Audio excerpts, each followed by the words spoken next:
Привет. Здравствуйте, Представляю слово Максим. дорогие гости, дорогие слушатели. Ну, прежде чем начнем саму беседу, небольшое наблюдение по поводу Масленицы. Вот сегодня в обществе и в школах, например, в том числе, интересно происходит явление. Отмечается Масленица так или иначе, да, какими-то мероприятиями, даже блинами, и отмечается Пасха. Тоже какими-то экскурсиями, допустим, там, рукоделием, а пост как будто бы его нет. То есть отмечается подготовка к посту и результат поста, Пасха, да, к которому мы движемся. Вот. А про сам пост ни разговора, ну, естественно, ни меню никаких изменений нет. Конечно, это неправильно, да, потому что все это в комплексе, и подготовка к посту, и сам пост, и Пасха, перед которой он расположен. Но вот, правда, с одной школы позвонили, пригласили на беседу. Завтра надо будет выступать в 4 классе перед школьниками. Вот, это, конечно, очень правильно, потому что им надо обязательно это знать, и что такое пост, и всю многогранность поста, да, то есть не только пищевые ограничения, а именно то, что касается и развлечений, и их, и так далее. Вот, ну, хотелось бы, чтобы это было все больше и больше. Вот, поэтому я призываю вас и в ваших семьях, и в отношении детей, внуков тоже делать упор равномерно на все. То есть не только на праздники, да, на торжество, на радость, а и в том числе на самоограничение. Только тогда человек может быть счастлив, когда у него все в балансе. Поэтому церковь-то устанавливает время и праздника, и время самоограничения для того, чтобы человека привести к настоящему блаженству, в пребывании с Богом. Итак, сегодня начинаем наш разговор о посте. И так же, как в прошлый раз, при разговоре о покаянии, об исповеди, нашим главным источником будет Священное Писание, Библия, книги Ветхого и Нового Завета. Именно от них мы будем отталкиваться, и где надо сопровождать личными комментариями и творением святых отцов, потому что Слово Божие – это первоисточник, да, это первооснова познания всего. Итак, мы открываем книгу Бытия, 1 главу, и обнаружим интересную вещь, что когда Бог творит мир, Он дает людям в пищу лишь траву и плоды. То есть изначально животная пища при творении человеку не предназначалась. Это потом уже после потопа дается благословение Ною употреблять в пищу животных, потому что человек, он стал более слабый, он нуждается уже в укреплении телесном, а первоначально человек до грехопадения, он был духовно и телесно более крепок. Вот. И здесь интересно отметить еще такой аспект поста, как примирение. То есть, когда мы отказываемся от животной пищи, мы сейчас будем много говорить о всех смыслах, обо всех гранях поста, но есть еще одна, на которую мы мало обращаем внимание, это примирение с окружающим миром. Потому что через грехопадение человек находится в конфликте с окружающим миром, да? И животные его боятся, он враждует как бы с животными. Вот. И через временный отказ, пускай там на 40 с небольшим дней, через отказ от животной пищи мы как бы примиряемся. Дальше, в райском саду, значит, пищу дается опять лишь дерево, когда Бог говорит, да, со всех деревьев ешьте, с этого не ешьте. Опять речь идет о дереве, то есть о растительной пище.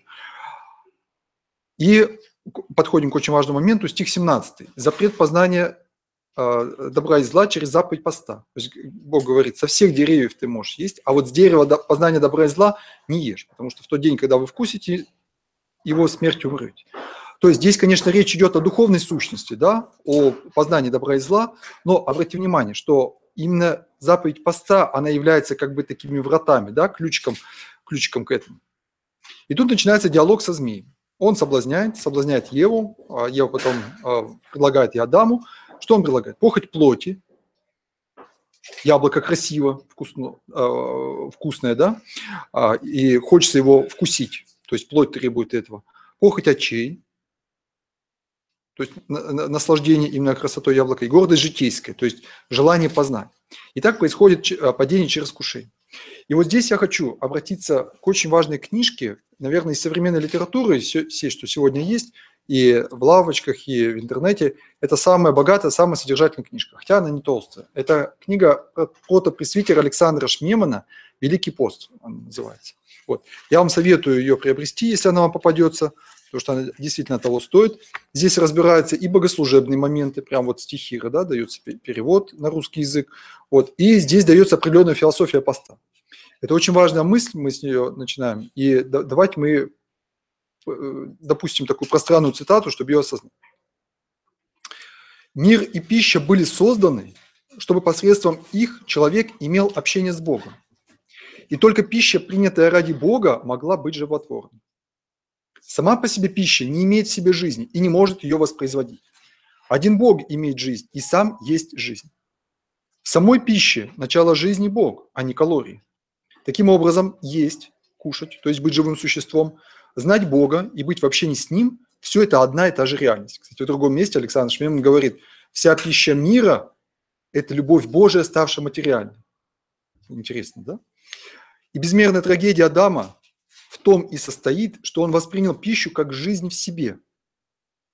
Более того, он вкусил ее, скрываясь от Бога, вне его и для того, чтобы быть независимым от него. То есть он ест пищу, которая не благословена Богом, чтобы быть независимым от него, чтобы самому стать Богом.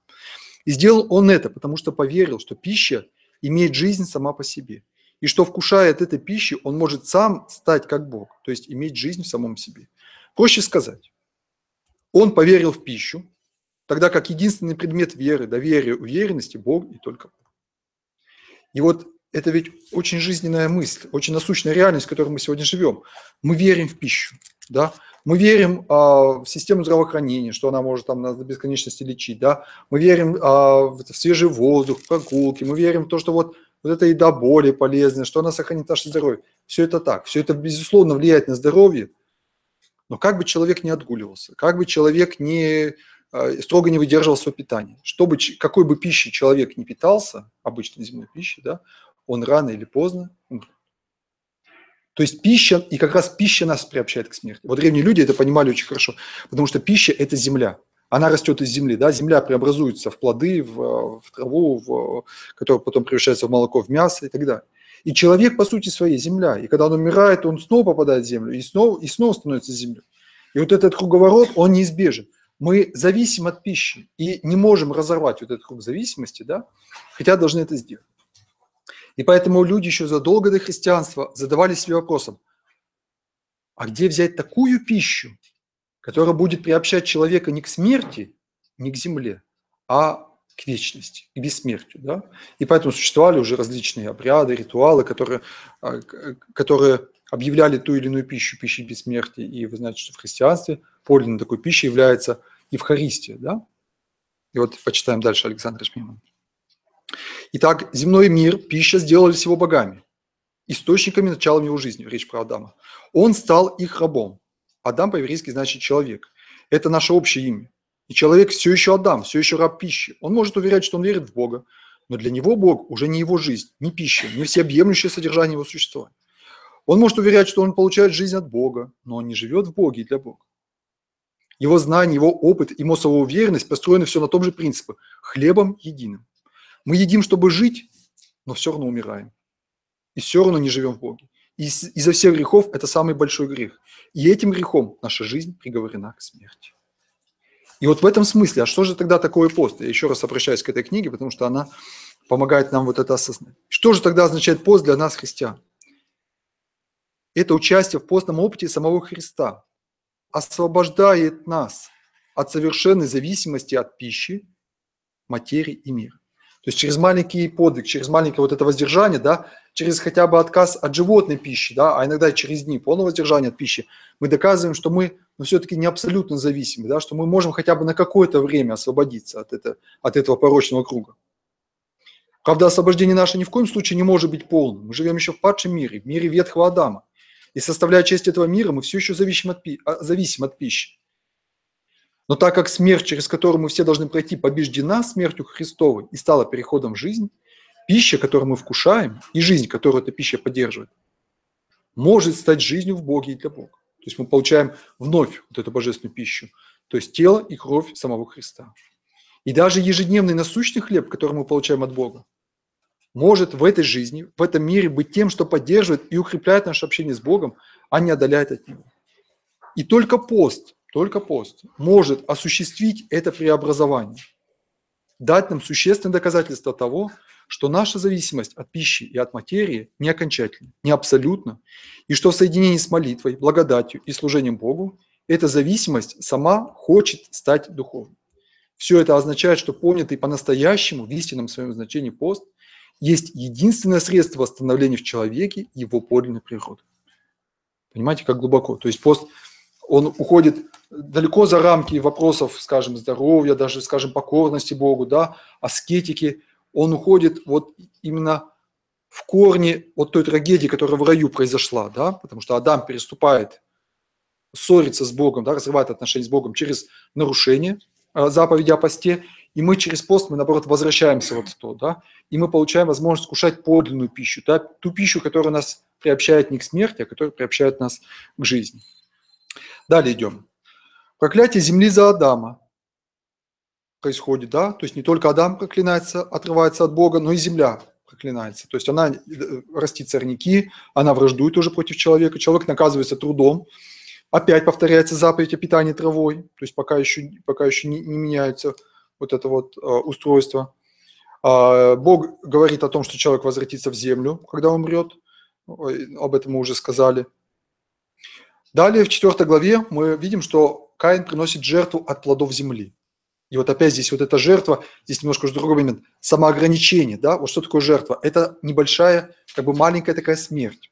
Жертва – это всегда отделение чего-то полезного от себя, ограничение себя в том, что необходимо для жизни. То есть он сжигает. И понятно, что сжечь – это значит полностью уничтожить, да, те или иные продукты, плоды.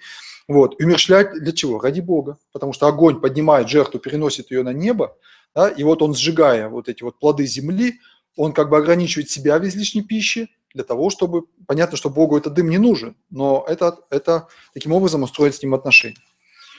Потом идет проклятие земли за Каина после убийства Каином Авеля. Злодеяния на земле умножаются, повеление Ною строить ковчег, уничтожение всего земного, живого на земле с помощью вот этого дождя. Дождь идет 40 дней. 40 дней идет убыль воды. Вот это священное число 40, которое, да, не случайно. И мы тоже соблюдаем пост 42 дня. Это он связан именно с этим числом. Неоднократно будет оно встречаться. Но и когда выходит из ковчега, опять приносит жертву животных и птиц, да, опять благодарит Бога за сохранение жизни. И вот тут Господь ему дает заповедь. Все движущееся можешь употреблять в пищу.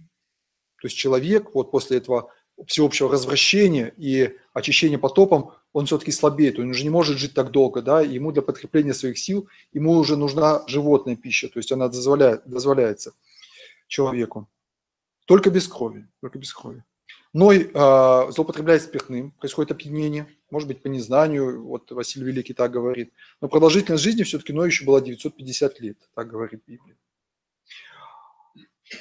Половая распущенность, это еще перед потопом, мы видим, да, Содом. Содом и еще другие 5 городов, в широком смысле Содом, будем понимать, не только как содомский грех, да, то есть как вид извращенных половых отношений, а вообще как неправда всяческая, да, вот взятки, зложелательство, ругань, предательство, обман, это все Содом, то есть такая общая извращенность жизни. Ну вот в семейной жизни она проявляется уже понятно каким образом. Мелхиседек приносит хлеб и вино, опять продукты, да, которые участвуют в жертве. Авраам приносит, точнее сказать, Мелхиседек встречает его с хлебом и вином, Авраам приносит ему десятину. Обратите внимание, десятина, да, заповедь Бога о десятине, потом будет позднее сказано. Принимает опять же Авраам 3 ангелов хлебом, маслом, молоком, теленком, именно продуктами, да, то есть насущным, необходимым для жизни. Содом и Гоморра уничтожаются. Исаак, когда должен быть принесен в жертву, потом он заменяется овном. Вот. Исав продает первородство за чечевичную похлебку. Этот образ, да, потом вошел в литературу и даже стал крылатым выражением, да, продать первородство за чечевичную похлебку.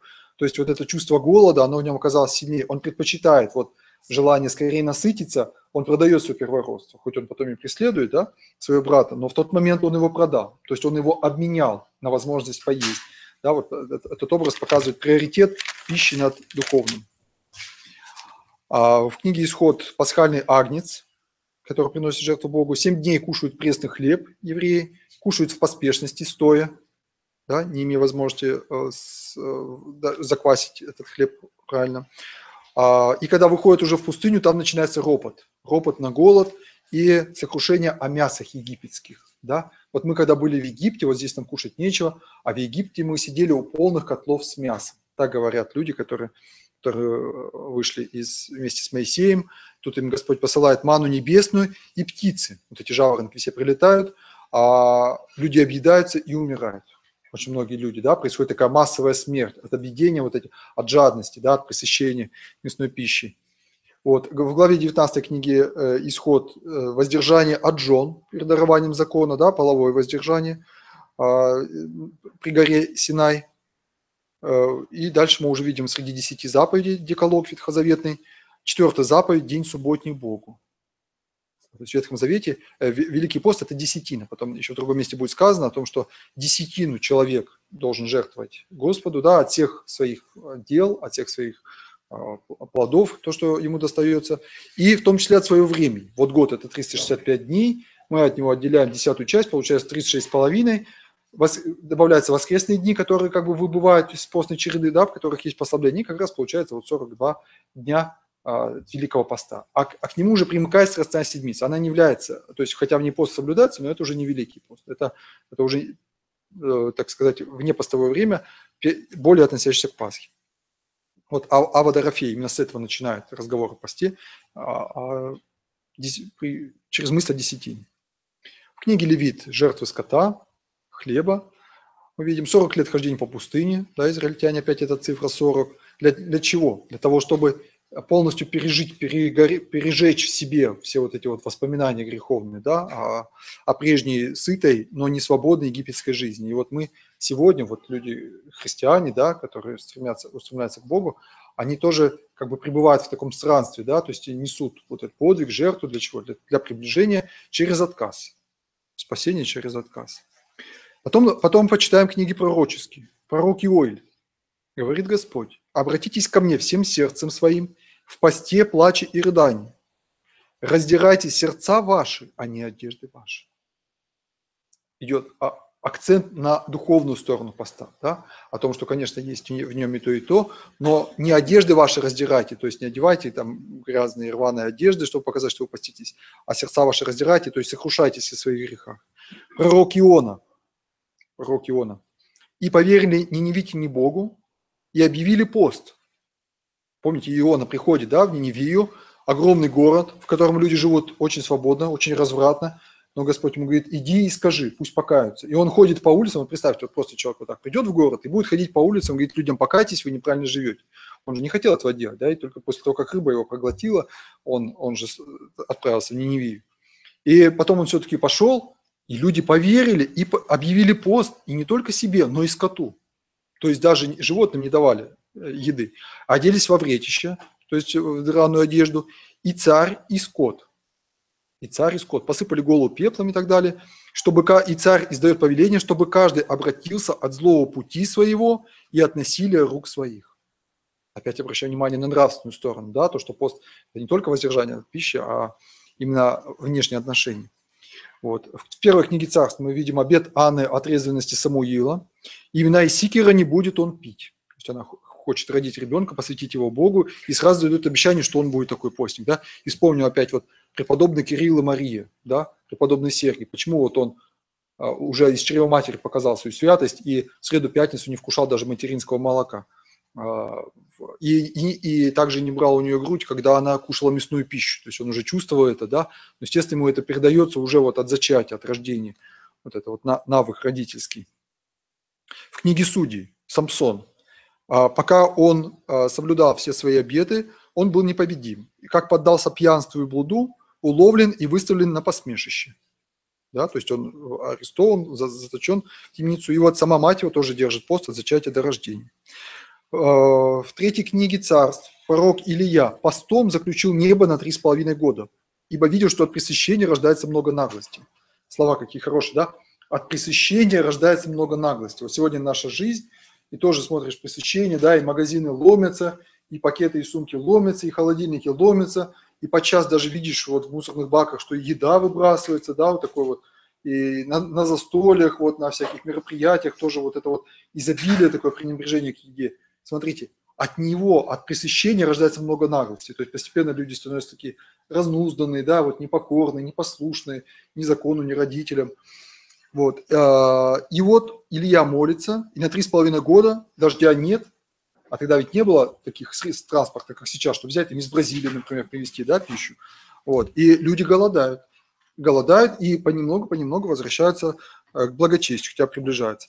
И вот вспомним, в 20-е годы в России пост, да, 17-18 годы, когда люди отвергли вообще царскую власть, отвергли самодержавие, отвергли православную веру, да, началось изъятие мощей, и наступает страшный голод.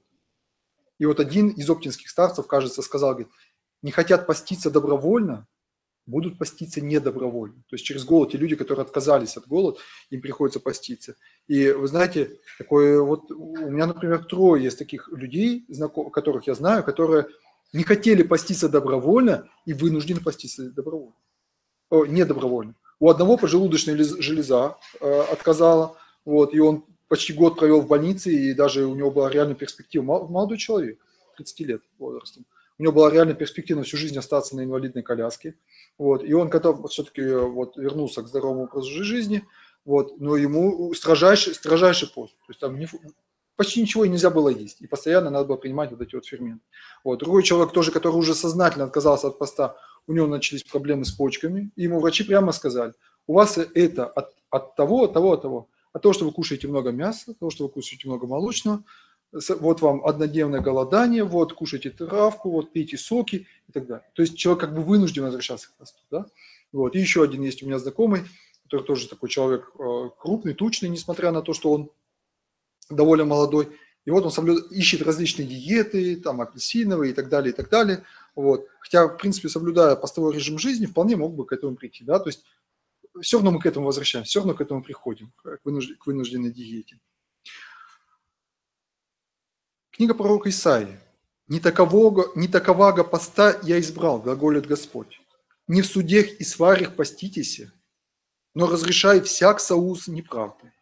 То есть поститесь не так, чтобы с кем-то ссориться, а разрушать всяк союз неправды. Потому что жизнь наша, она окутана как паутинками, какими-то вот мелкими неправдами. У кого-то дома какие-то нелады, да, кто-то на работе недобросовестно выполняет обязанности, да, кто-то где-то, может, там взятки дает, кто-то там, не знаю, кого-то еще обманывает. И вот так это незаметно вкрадывается. И мы на самом деле, вот если внимательно посмотреть, каждый человек, он в той или иной степени, он опутан вот этими узами неправды. Да? Кто-то свои обязанности, может быть, домашние не исполняет должным образом. Вот. И смысл именно вот в том, чтобы разорвать, использовать пост для того, чтобы разорвать.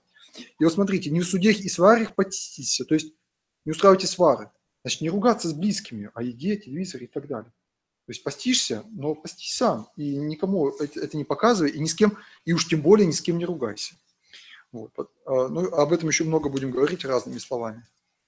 Первая книга Царств, вот, ну, подходим уже к концу Ветхого Завета, как много цитат, да, это не все, конечно, выписаны, такие самые яркие, самые основные. Нечестивые сыновья Илия, был такой священник Илий, они до того развратились, что приносили люди в жертву вот, животных, они брали себе мясо от этих жертв, вот, даже отнимали силы, то есть когда человек не хотел давать, они стояли у входа вот, в храм, да, ветхозаветный, и говорили, не дашь, отниму силы.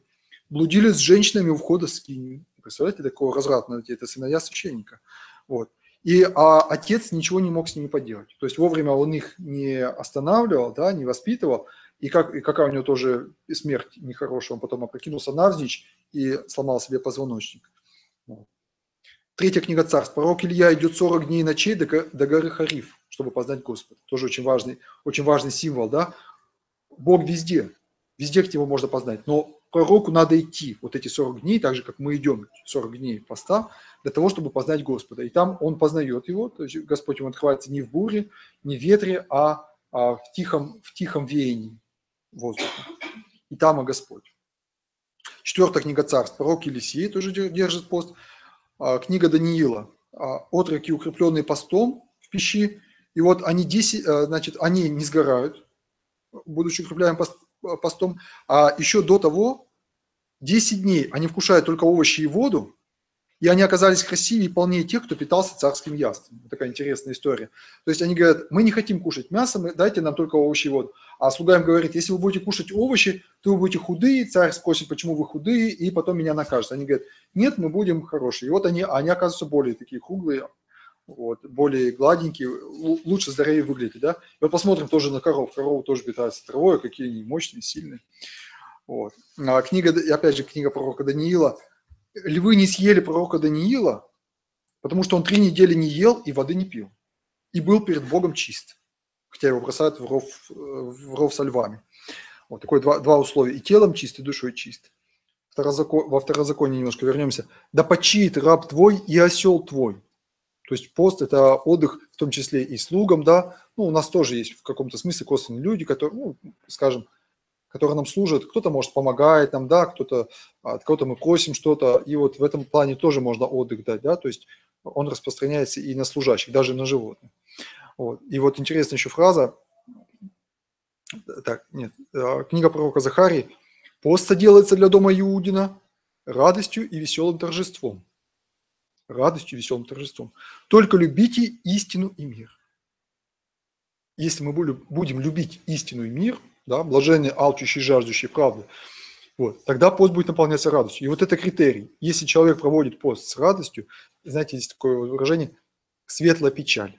Светлая, радостная печаль. Такое сочетание печали, да, сокрушения об нашем несовершенстве, и вместе с тем радость, что все-таки Бог спасает человека, что Он приходит в этот мир, что Он дает человеку возможности.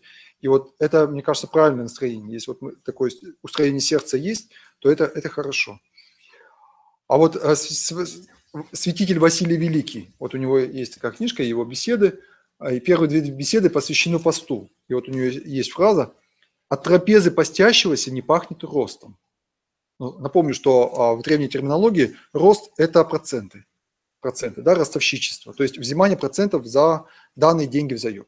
Это как было в древности, та же проблема сохраняется сейчас. То есть есть люди более богатые, есть люди более бедные. Бедные нуждаются, берут в долг. Богатый человек пользуется своим положением, он дает в долг, во-первых, с возвратом, а во-вторых, еще и проценты требует. И в итоге бедный становится беднее, богатый становится богаче. Усиливается вот это расстояние. И сегодня мы уже с вами говорили несколько раз об этом. Что происходит, да? До 2% в день взимаются вот эти вот микрозаймы. Естественно, туда идут люди самые небогатые. 720% в год, 730% в год. 730% в год. До революции ставка выше 12% считалась уголовно наказуемым деянием. Уголовно наказуем. Не административно, не штраф налагался, а тюремное заключение полагался. Ставка выше 12%. И вот действительно посмотрим сегодня, что тот, кто много тратит, он часто ходит в долгах. Посмотришь, у одного человека вроде бы и дом богато обставлен, да, и там и техника современная, там может быть машина престижная, а он жалуется на то, что вот все деньги уходят на платежи по кредитам. Вот это слова Василия Великого: «От трапезы постящегося не пахнет ростом». То есть если человек приучит себя к воздержанию, да, к жизни посредством, то он сможет сделать так, что кредитами не будет пользоваться, или, по крайней мере, будет пользоваться разумно. Вот. И уж тем более сам ни с кого не будет взимать. То есть давать кому-то деньги в долг под проценты. Ну и переходим к Новому Завету. Евангелие от Матфея, мы видим, что Христос 40 дней и ночей постится, и 3 искушения, да, от дьявола приходят. И вот, конечно, здесь момент очень важный, мистический. Как Адам пал через вот это искушение дьявольское, да, дьявол предложил ему похоть очей, похоть плоти и гордость житейскую. Вот, и Адам с Евой падают, первый человек, то Христос опять как бы проходит испытание вот этими 3 вопросами, да. «Скажи, чтобы камни эти сделались хлебами». Похоть плоти, да, то есть насыться, ты же всемогущ. Вот. «Бросься вниз», гордость житейская, да, впечатли людей, чтобы они были поражены твоей славой. «Царство», похоть очей, «все царства мира дам тебе». Дьявол предлагает, да. И так же, как Адам примстился, Христос, он, наоборот, все эти 3 искушения проходит достойно. Он человеческой природы преодолевает их. Если вы будете прощать, то и вам простится. Сегодня прощенное воскресенье, а вдруг я в конце забуду, поэтому простите меня, сразу прошу вас прощения за все грехи. Вот. «Когда поститесь, не будьте унылы, как лицемеры. Отец твой, видящий тайное, воздаст тебе явно». То есть Господь призывает к чистоте, да, к нелицемерию и к тому, чтобы человек не показывал никогда вовне, да, что он постится. Ну вот опять вот можем из Василия Великого немножко читать. «Не сетуй, когда тебя врачуют. Ни с чем не сообразно не радоваться душевному здравию, а скорбеть о перемене пищи и показывать на самом деле, что у нас более расположение к услаждению чрева, чем к попечению о душе. Потому что пресыщение угождает одному чреву, а пост приносит пользу душе». Радуйся, что врачом дано тебе врачество, истребляющее грех. Как черви, зарождающиеся во внутренностях у детей, ну, здесь, наверное, речь идет о глистах, вот о ляблях всяких, да, уничтожаются какими-нибудь самыми острыми, то есть горькими лекарствами. Кстати, говорят, что вот именно горькая пища, даже вот ягоды, например, такие как клюква, брусника, они как раз уничтожают вот всех паразитов нас живущих. А вот сахар и вообще всякая сладкая пища и вот мучная, она как раз позволяет патогенной микрофлоре, да, то есть вредной, которая пробуждает различные заболевания, она позволяет ей развиваться. Потому что в кишечнике у человека разные виды микрофлоры. Есть вот вредные, есть полезные. В зависимости от того, что ты кушаешь, та микрофлора, она получает приоритет, то есть она более развивается. Так и грех, живущий в глубине души, умерщвляется в ней принятием такого поста, который подлинно достоин сего наименования. Не помрачай лица своего, яко в лицемерии. Подобно всему и в этом мире многие, как на позорище собственной жизни, лицедействуют, иной нося в сердце, а иной выставляя на показ людям. Поэтому не помрачай лица. Каков ты сам в себе, такими кажись. Не притворяйся сетующим, уловляя себе наружностью славу, что ты воздержан. Нет пользы от благотворительности, о которой трубят трубою. Нет выгоды и от поста, о котором всем разглашают. Что делается на показ, то не приносит плода, который соблюдался до будущего века, но ограничивается людской похвалой. Поэтому со светлым лицом притекай к дару поста. То есть, когда человек постится, он никому не должен об этом говорить. Спросят, скажи. То есть, сам не выказывай. Есть возможность и буквально, так сказать, образ принятия пищи сделать тайным, да, чтобы это было не на показ, не демонстративно, вообще ни в коем случае нельзя это сделать. Не говори. Но, с другой стороны, если ты видишь, что человек готов к принятию, да, ты ему можешь совет дать, ну, скажем, болеет, может быть, да, тут, наверное, уже другое правило вступает, тут сказать надо. Притча о безумном богаче. Пиршествовал блистательно, это пища о богаче и Лазаре. Пиршествовал блистательно, да, рядом человек нищий, нуждающийся, богач пиршествует, и ему потом говорится уже в адских мучениях: ты получил уже доброе твое в жизни твоей. То есть жизнь как бы состоит из двух таких половинок, да, это и следующее. И мы не должны в том смысле страдать, чтобы потом как бы возмездие за страдания получить, но мы здесь формируем тот образ жизни, да, который с нами будет идти в вечность. Если человек научился воздержанию, милосердию, самоотдаче, значит, ну, то есть любви, значит, и дальше он будет в ней пребывать. Иоанн Креститель не будет пить вина и сикера, то есть он постник, выше всех людей, о нем Господь говорит. Пища и одежда, обратите внимание, да, то есть одежда – это тоже часть поста, он носит грубую одежду, не разукрашенную, не мягонькую, вот, и отшельничество, то есть пост комплексный, особенно монашеский, да, он охватывает всего человека. Пища – это самая видимая, самая такая наглядная часть, но это касается и одежды, и денег, и времяпровождения, да, и характера общения с людьми. Вот. Монахи, кстати, носят на чреслах, ну, то есть на поясе кожаный пояс. Кожаный, то есть показывает, что они как бы призваны постоянно пребывать в посте. Это один из обетов, дается монашеский, да, при принятии пострига, обет непрестанного, комплексного, всеобъемлющего поста, который всю жизнь пронизывает. Вот. В послании к евреям я немножко вперед перескочу, потом вернемся. Святые скитались в милотях и козьих кожах, терпя недостатки, скорби, озлобления. Да, кстати, в прошлый раз мы вели беседу, и была просьба иногда поворачивать камеру, поэтому вы уже не обидитесь, да, что иногда, чтобы видно было аудиторию тем, кто слушает, вот, чтобы, ну, и как бы иметь такое полное представление о нашем помещении. Итак, святые скитались в милостях и козьих кожах, терпя скорби, недостатки и озлобления. И апостол Павел говорит про себя, что он в труде, в изнурении, часто в бдении, в голоде и жажде, часто в посте, в стуже и в наготе.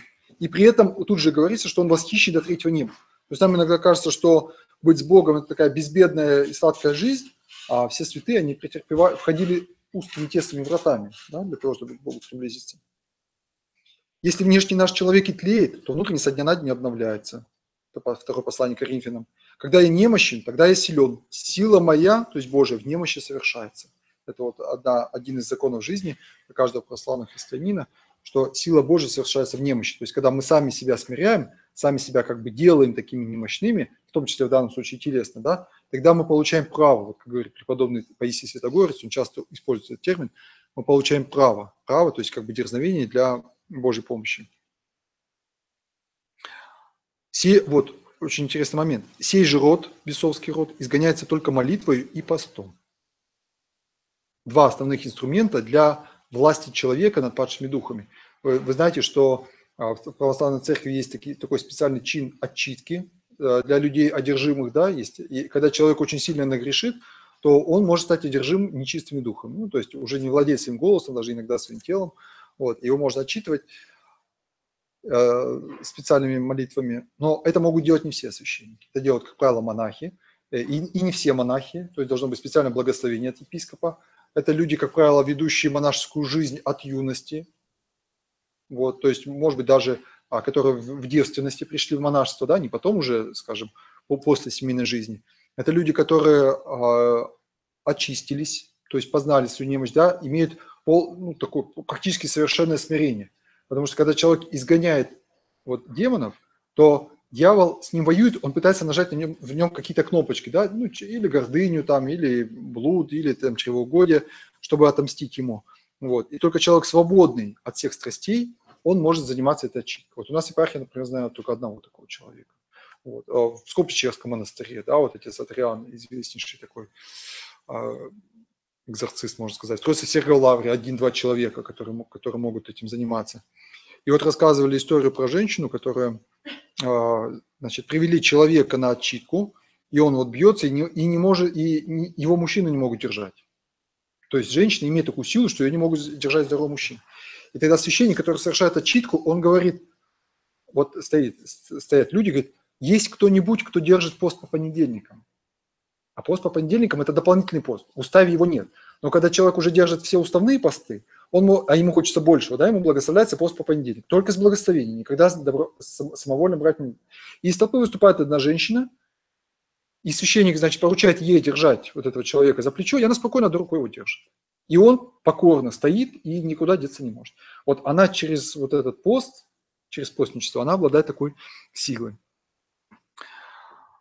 Первое послание к Коринфянам. Все подвижники воздерживаются от всего, те для получения венца тленного, а мы не тленного.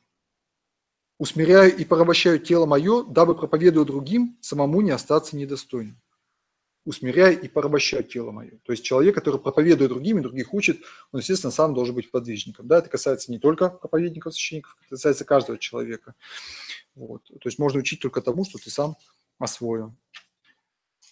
Вот интересная мысль еще в послании к Тимофею, второе послание. «Переноси страдания, как добрый воин Иисуса Христа». Никакой воин не связывает себя делами житейскими, чтобы угодить военачальнику. Не связывает себя делами житейскими, чтобы угодить военачальнику. Вот мы иногда связываем себя делами житейскими, да, вот они имеют свойство так постепенно заполнять нашу жизнь, особенно вот забота о пище, да. Вот можно простую пищу приготовить, картошечку сварил, капусточку нарезал, вот и самая простая здоровая пища, да. Редьку очистил, вот, ну что может быть проще? Мы начинаем что-то там часами проводить у плиты, выдумывать там сложные блюда, да. И вроде бы с благими намерениями, там, можешь кого-то угостить, можешь кого-то принять, можешь кого-то порадовать. Но через вот это вот малое смотришь, и весь день у тебя испарился. И вроде надо вечерней молитвы читать, а сил уже нет, а времени уже нет. И вот так часто бывает. Поэтому надо сделать так, чтобы вот кухонные дела и магазинные дела, они занимали какую-то определенную часть времени небольшую, чтобы не они командовали нами, да, чтобы мы ими управляли. Вот. Все это в нашей власти. Евангелие от Матфея читаем. Если ты принесешь дар твой к жертвеннику, то пойди и прежде примирись с братом твоим, и только тогда принеси дар твой к жертвеннику. Вот пост – это своеобразный дар, который мы приносим к жертвеннику Божию, да, мы жертвуем его. Но прежде примирись с братом твоим. То есть если человек с кем-то в ссоре, со своей стороны, кого-то не может простить, на кого-то какую-то обиду из себя не может изжить, то жертва бессмысленна. Она даже как бы в осуждении получается. Сначала надо помириться, а потом уже приносить жертву. А это уже другой вопрос. Не хочется, вот, тут мы уже свободны. То есть мы должны сделать со своей стороны все, что необходимо для примирения. Все должны со своей стороны сделать. Вот, то есть попросить прощения. Если мы в чем-то виноваты, то исправиться. показать ему свое расположение, да, что мы нелицемерно готовы, молиться за этого человека. А если уже не хочет, ну что ж, бывает и такое. Тут мы уже, от этого мы уже свободны. Всякий, кто смотрит на женщину с вожделением, уже прелюбодействовал с ней в сердце своем. То есть Господь обращает внимание на сердце человека, не на внешние дела, да, не на внешние поступки. И вот цель поста – это именно очищение сердца, преображение сердца, умерщвление страстей. Дело в том, что мы иногда отделяем как-то духовную жизнь, да, вот от телесной. Нам кажется, что вот тело – это одно, дух – это другое. Конечно, они как-то связаны, но вот эта связь нам не очевидна. Хотя она ведь на самом деле очень тесная. Если человеку стыдно, он покраснеет. Да? Если у него что-то болит, то у него и молитва как-то уже по-другому идет. Да? Может горячее, может наоборот слабее. Вот. Поэтому мы воздействуем на тело, а тело именно через пищу теснее всего соединяется с этим миром. Через дыхание ежеминутно, да, и по несколько раз, ежесекундно, и по несколько раз в день через пищу. Мы воздействуем на дух.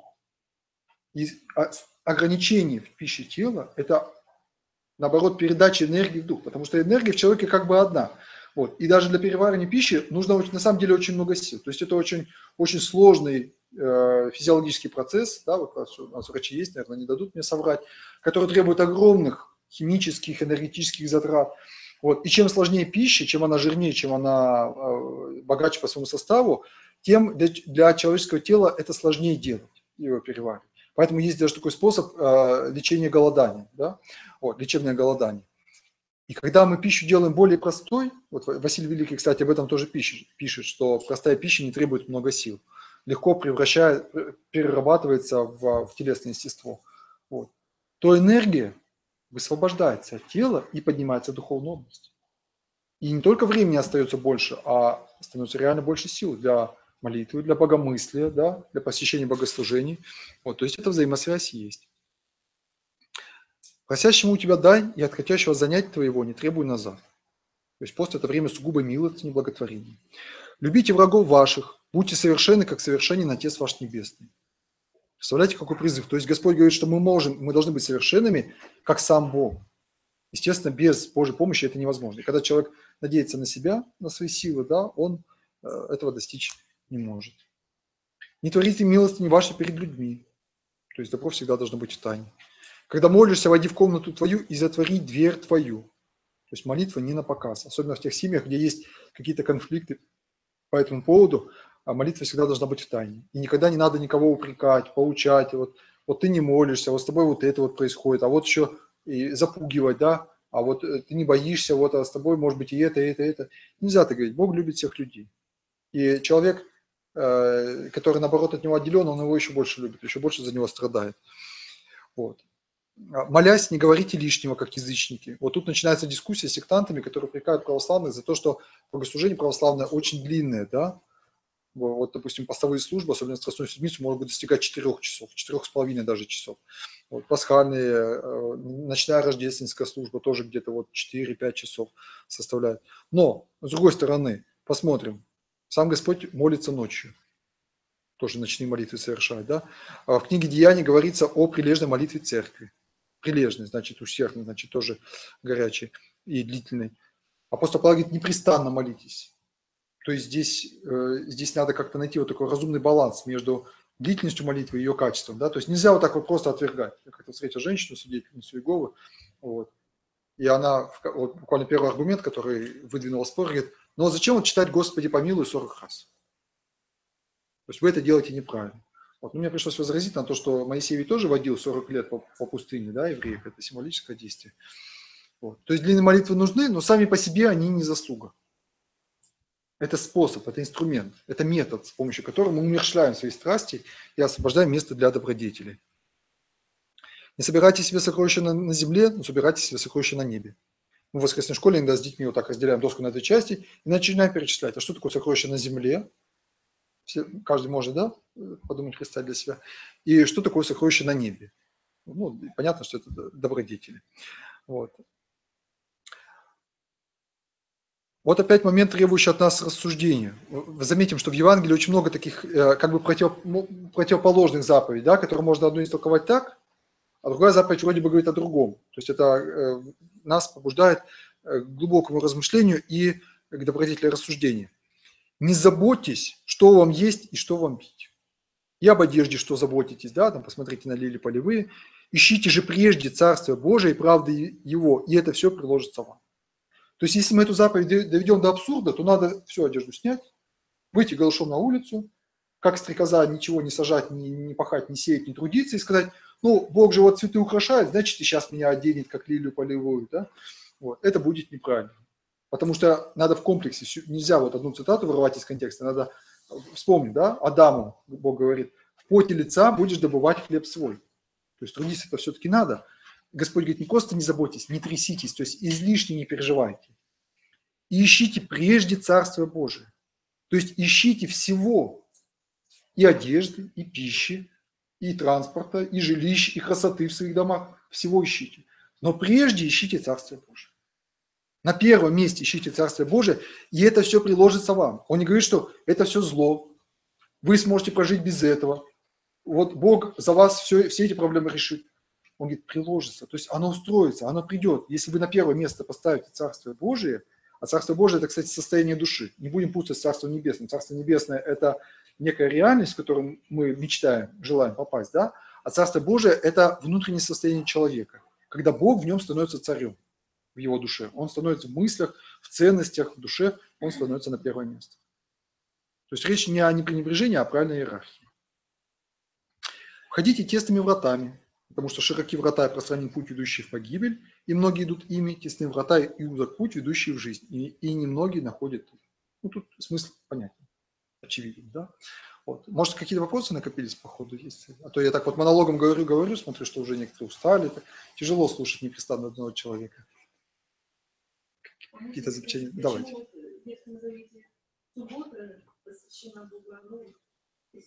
Да. В связи с воскресением Христовым, которое произошло именно в воскресный день, суббота, как день покоя, она переходит в воскресный, как день торжества. Это очень глубокое богословие, много об этом написано. Я даже вот так вот сходу не назову, кого бы посоветовать. Ну вот того же Александра Шминемана, наверное, можно почитать. Целые труды об этом написаны. Вот подробно разъясняется. То есть это не где-то мимоходом, а посвящали богослову свои изыскания, но общий смысл такой, что раньше была суббота как приготовление, как ожидание воскресенья, да, а в Новом Завете как уже полнота с Богом. Так, субботу хранят, да, евреи хранят субботу. Вот. И, кстати, держать у католиков пост в субботу. Вот. А мы, наоборот, в субботу не постимся. Нет, конечно. В пост отменяются все увеселительные мероприятия, развлекательные, застолья, поездки праздные, да, которые не связаны там с какой-то семейной деловой необходимостью. Отменяются, естественно, свадьбы. Нет свадеб, нет и венчаний. Вот. Ну, естественно, светские браки заключаются, да, то есть церковь не может это запретить, но она призывает своих чад, и вы тоже, пожалуйста, об этом всем говорите, о том, что все-таки не надо этого делать. Даже если вы не хотите венчаться, даже если вы пока еще не готовы вот, к принятию таинства венчания, вот, но хотя бы вот так демонстративно отвергать пост нельзя. Особенно, знаете, вот когда идет Страстная Седмица, вот, иногда даже Великая Пятница, это самый строгий день поста во всем году, когда по уставу полагается полное воздержание от пищи, полное, потому что Христос страдает на кресте, и мы сострадаем с Ним, и идешь вот так по улице после службы утренней, и видишь свадебный кортеж, и вот так становится очень грустно. Грустно за людей.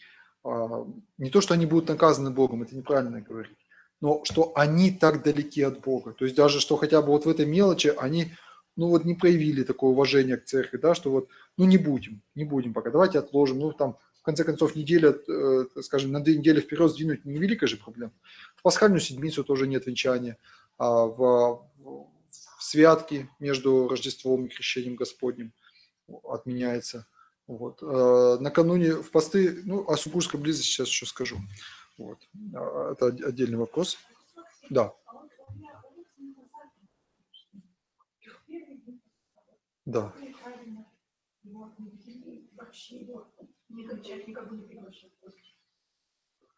Ну, день рождения не такой священный праздник, чтобы он обязательно прям требовал своего отмечания. Можно его просто не отмечать. Вот если уж прям так необходимо, очень хочется, а почему бы не отметить его накануне, воскресенье? Вот сегодня, да, подходящий вроде бы день для этого. Вот. А если и ни то, ни другое не нравится, то ну, можно принять, скажем, там, поздравления, да, вот поздравляют люди, то есть ради уважения. Поздравления принять, ну, тебя же никто не заставляет устраивать там застолье, там, банкет и так далее. Ты можешь завтра, действительно, завтра по уставу, по-моему, первые 2 или 3 дня тоже полное воздержание, да, строгий пост. То есть первую неделю нежелательно все это делать. Да.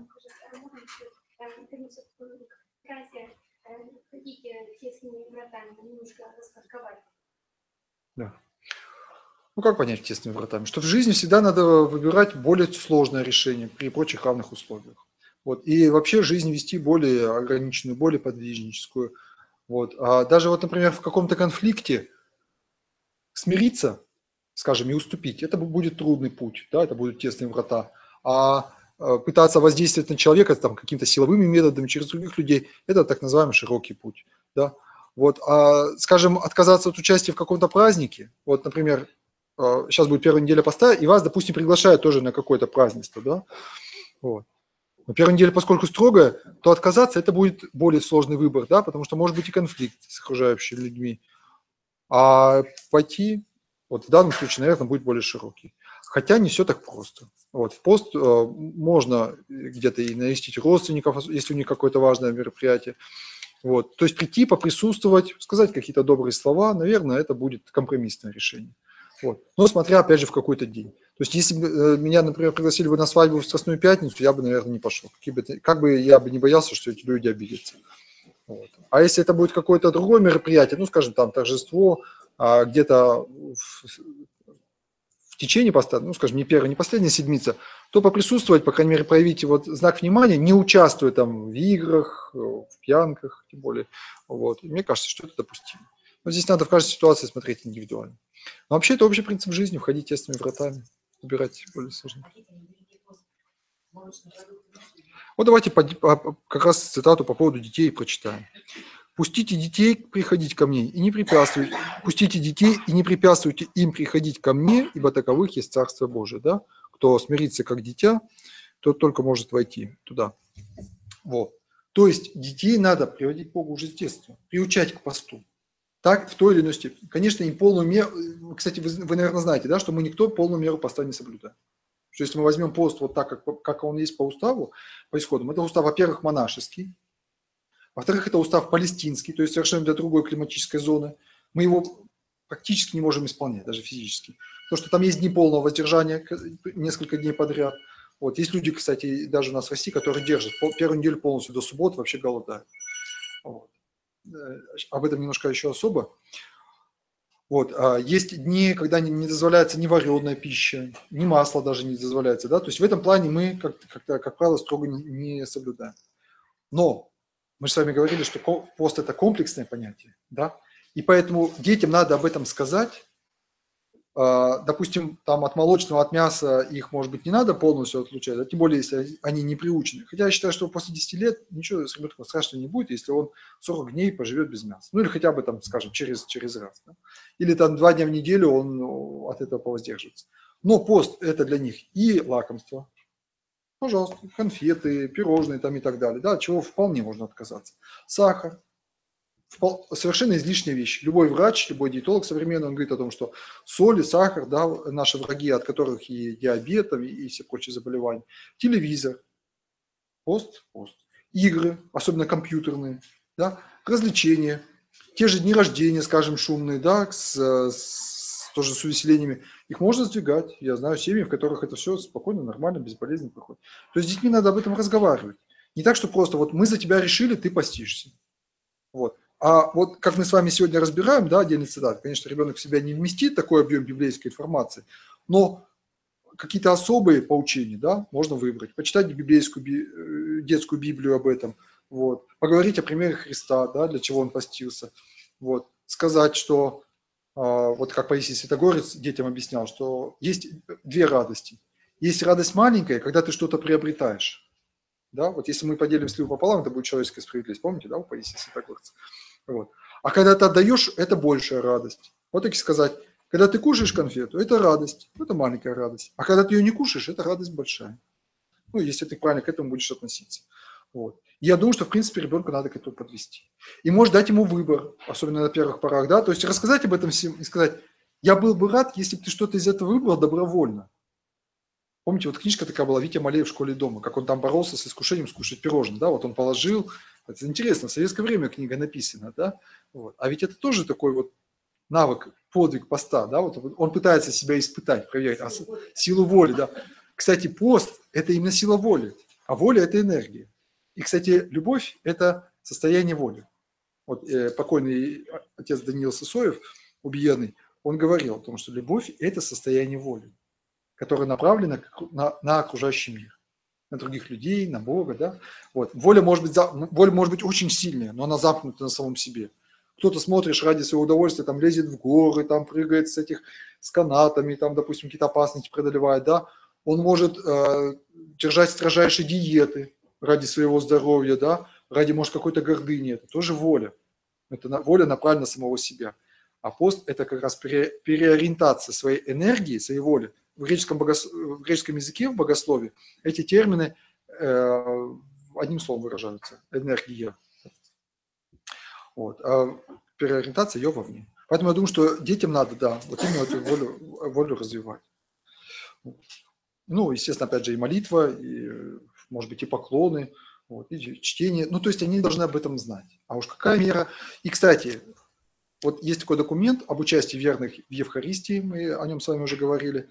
И там сказано, что для людей, которые питаются в общежительных условиях, то есть солдаты, заключенные, люди, находящиеся в больнице, школьники, школьное питание, то есть те, которые не сами себе готовят и не сами выбирают, а вот что дали, то и дают, то есть для них в этом плане дается послабление поста. Вот. И вот эту мысль зацепили, и я хотел бы сразу к ней добавить, знаете что? Я хотел бы к ней добавить следующее, что пост, вот на мой взгляд, он вообще для всех. Мы иногда говорим, что, там, скажем, для беременных, для кормящих, для болящих, для путешествующих, да, для людей в гостях, для людей, занятых физической работой, пост отменяется. Мне кажется, что было бы точнее и правильнее сказать, что пост ослабляется. Потому что даже, скажем, мама, носящая ребенка в чреве, да, вот, если она просто для себя отменяет пост, то у нее как бы вот эта духовная составляющая выбивает. Да, она может кушать мясное, она может кушать молочное, потому что ей это надо, физиологически это надо. Но она же может отказаться от тех же, например, там, сладостей, пирожных и так далее. И врачи об этом самом говорят. Да? Она может урезать какую-то часть там, телевизионных программ, сидение в компьютере, и врачи об этом говорят. Она может добавить в свой режим дня прогулки на свежем воздухе, да, с молитвой, с размышлением о Боге и просто, так сказать, для приобретения умиротворенного состояния души. И это тоже пост. То есть пост отменять совсем нельзя. Его надо просто регулировать, каждый сам по себе регулирует. То есть вот есть несколько составляющих поста, ну, до 10 можно насчитать, наверное, да, обо всем, о чем мы говорим. И молитва тоже составляющая поста. И каждый человек для себя комбинирует, что для него более важно. Не можешь соблюдать в пище пост. Есть люди, да, которым, например, строго это запрещено по состоянию, там, скажем, желудка, язвы и так далее. Вот. Значит, делай упор на другое. Делай упор на молитву, делай упор на милостыню, делай упор на, скажем, на посещение храма. Найди для себя, это должна быть жертва, это должно быть действительно жалко, это должно быть действительно больно, но не смертельно для тебя. Это то, что ты действительно можешь с пользой, как бы с горьким отрывом, но с пользой для себя отказаться от этого ради Бога. И вот я хочу об этом зачитать преподобного Иоанна Кассиана, чтобы вы не думали, что это только моя эта мысль. Должны быть различные время, способ и качество питания. Именно по неодинаковому состоянию тел или по возрасту и полу. Но у всех должно быть одно правило укрощения плоти для воздержания сердца и укрепления духа. То есть правило для всех одно, а степень этого правила, да, и комбинация этого правила тут уже у каждого идет индивидуально. Вот мы с вами эту мысль тоже разобрали.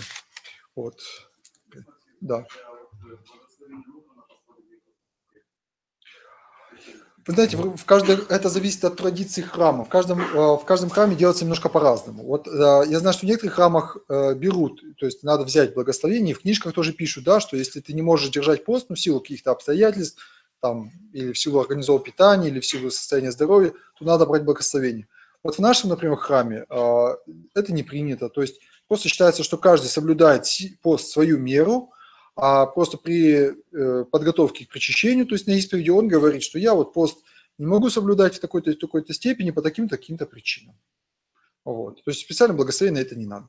Потому что есть общее благословение на послабление для болящих, а уж в какую меру послабить, тут каждый решает сам для себя. Потому что тут действуют и объективные медицинские показания, да, и совесть себя включается, поэтому никто извне вот так вот за тебя решить не может. Сам выбираешь, сам комбинируешь, сам подбираешь для себя меру поста. Ну что, еще хватит сил? Посмотрим какие-то цитаты евангельские. Да? Вот в Евангелии от Матфея, в 20 главе, читаем о работниках 11 часа. Да? И Господь дает им ту же награду, Господин дает им ту же награду, что и работникам первым. Это речь идет о тех, кто всю жизнь не постился, и которых Бог принимает, даже если они покаялись в последний день. Не завидовать и не осуждать. Если ты был призван, допустим, там, в молодости, в среднем возрасте, и постился 20 лет, это не значит, что ты выше человека, который постился, может быть, последнюю неделю своей жизни. Горе вам, книжники и фарисеи, что даете десятину с мяты, аниса и тмина и оставили важнейшее в законе – суд, милость и веру. Сие надлежало делать и того не оставлять. Очень важная фраза, я ее подчеркну.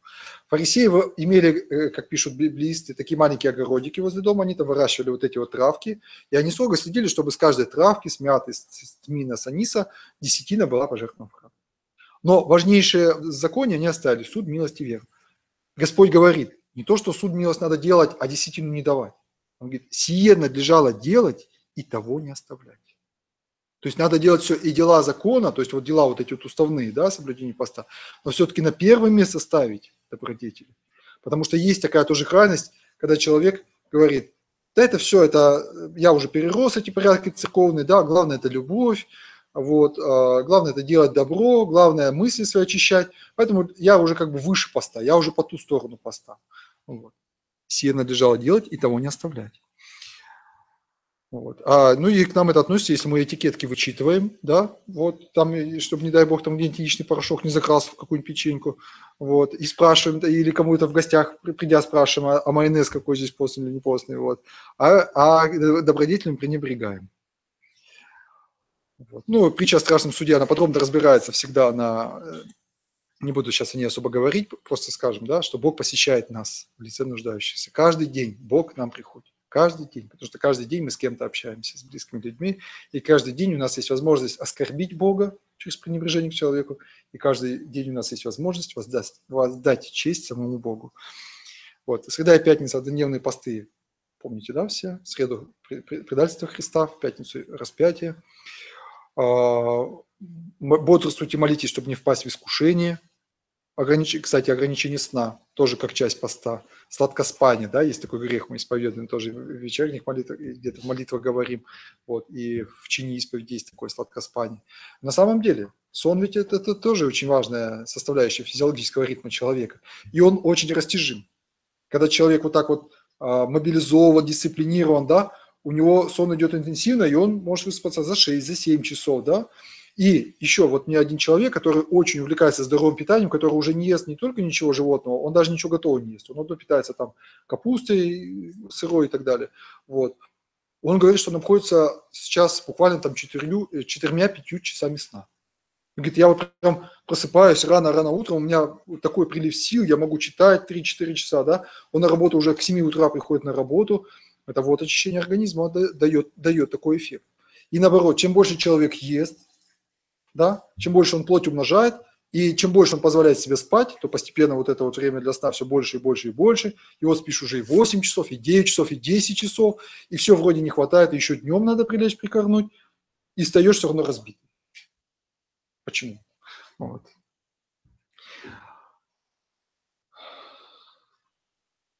На вечере Ирод царь, да, вечеря, застолье, объедение, происходит пьянство, тут же похоть танцует, да, девушка, вот, похотливые взгляды, гордыня перед друзьями, такой комок греха скатывается, да, и что происходит это?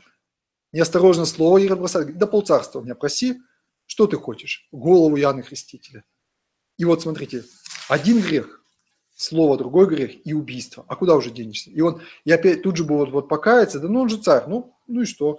Люди пожмут плечами, да и все. Нет. Опять гордыня там, а что обо мне подумают, да? И вот приводит его к убийству. И вот так же в жизни на самом деле так и получается. Человек вот постепенно запутывается в грехе, он никогда не сразу не доходит до чего-то крайнего. Одна уступочка, другая уступочка. И вот какая-то ситуация, и ты в нее вот так попал, сказанул какое-то слово, и все. Замечательные слова, хоть Амар Хайям, вроде мусульманин, но прекрасная мысль, я ее поэтому процитирую. Там четверостишие, первые две строчки не помню, а последние таковы. Ты господин не сказанного слова, а сказанного слова ты слуга. Глубоко, да? Пока ты не сказал слово, ты его господин, ты им владеешь.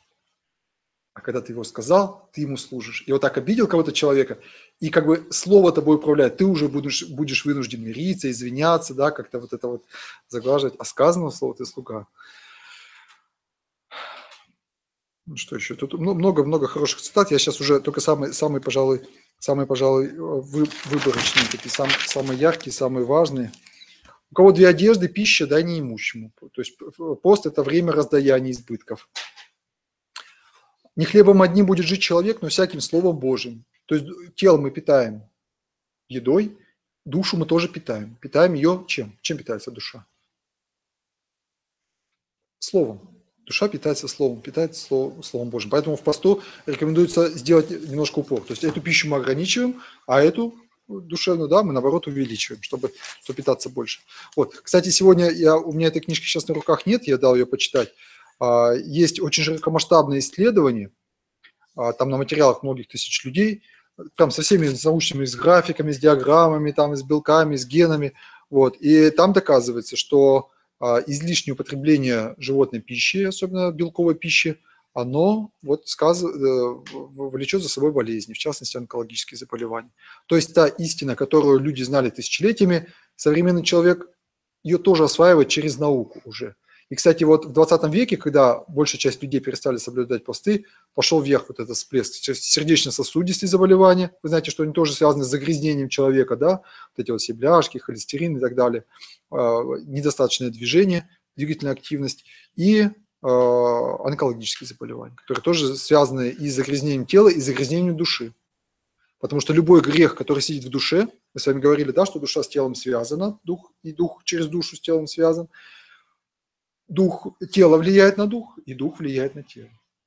И всякое нарушение, которое в духе происходит, да, а это грех, нарушение нравственного закона, вот, оно сказывается в теле через те или иные неурядицы. Ну, отец Филипп в прошлый раз об этом достаточно подробно рассказывал. Ну, может быть, самый такой яркий пример – это гнев. Вы знаете, да, что люди гневные, люди желчные, иногда даже мы так говорим, съязвил. Они как раз за это и расплачиваются чем? Язвой. Потому что желудок, он через нервную систему, он как раз связан с психикой человека. Человек злится, а желудок скукоживается и работает неправильно. Вот, пожалуйста, результат. Вот. О безумном богаче вспомним притчу. Да? Когда делаешь пир, зови нищих, увечных, хромых, слепых. То есть отдавать надо не тем, кто может вернуть, а тем, кто вернуть не может. Вот. Верный в малом во многом верен. Комментарий фарисея, конечно, говорится. Вот конец света, а конец света, говорится, будут глады. Опять вот этот пост недобровольный, да? Вот. Евангелие от Иоанна. «Я есть хлеб жизни», Господь говорит. То есть, мы говорили, хлеб есть тленный, необходимый, но тленный, да? А Христос, Евхаристия, причастие есть истинная пища и истинное питье, которое нас вводит в жизнь вечную. Да? «Я хлеб живой, сшедший с небес. Едущий хлеб сей будет жить вовек. Хлеб же, который я дам, есть плоть моя. Кто жаждет, иди ко мне и пей». Вот. Что еще сказать? Тут есть еще важные моменты, поэтому я вас прошу еще чуть-чуть набраться терпения.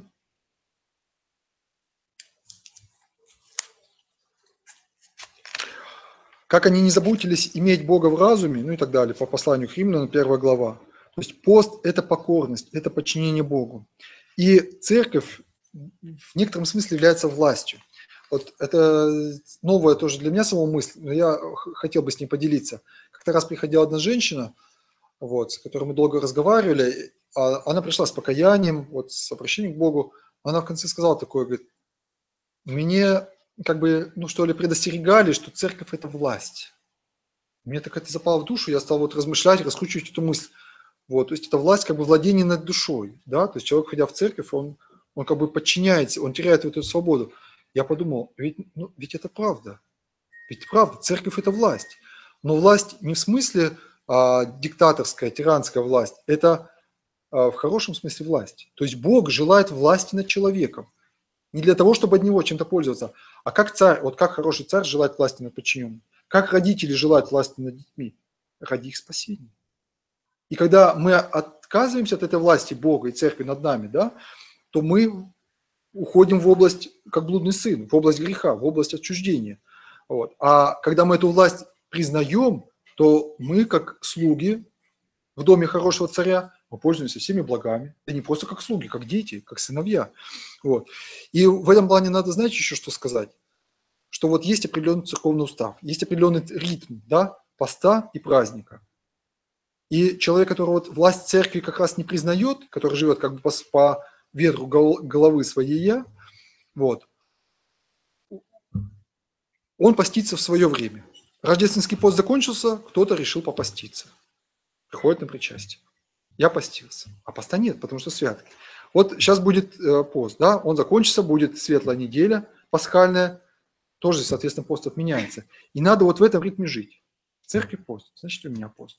В церкви праздник, и пост отменяется, значит, у меня пост и отменяется. И зачем вот эти лишние заботы, думать, что-то выдумать? Все уже разработано, все уже людьми определено. Сколько, когда, где и как, и в какое время года, и в какой продолжительности, и в какую меру. Это разработано. Диетологи говорят, что это идеальная система питания. Вот. Поэтому здесь самочиние быть не должно. Покорность, она проявляется в том числе и в этом. Вот еще интересно. Послание к Римлянам, 7 глава. «Закон духовен, а я плотен, продан греху. Ибо не понимаю, что делаю, потому что не то делаю, что хочу, а что ненавижу, то делаю». То есть здесь речь идет о разладе в человеке, да, в самом. То есть человек, он не целен, он как бы разорван. И я для иллюстрации вам хотел привести такую цифру. Я на минувшей неделе был в нашем Комистате, они знакомили нас с данными выборочных обследований населения в целом по стране.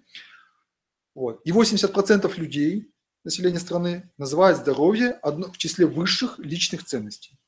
Ну, есть ценности семейные, общественные. Среди личных здоровье – это высшая ценность там, практически для 80% людей. И при этом же лишь около 30% людей реально заботятся о нем.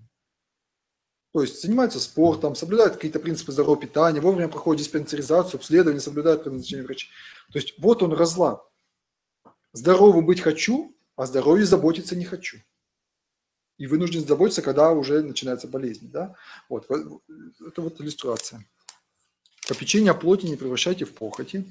Вот. Кстати, книга канонов есть еще такая, вот по канонам, кто аще какой клирик и мирянин поста не соблюдает, да будет, клирик да будет извержен, мирянин да будет отлучен.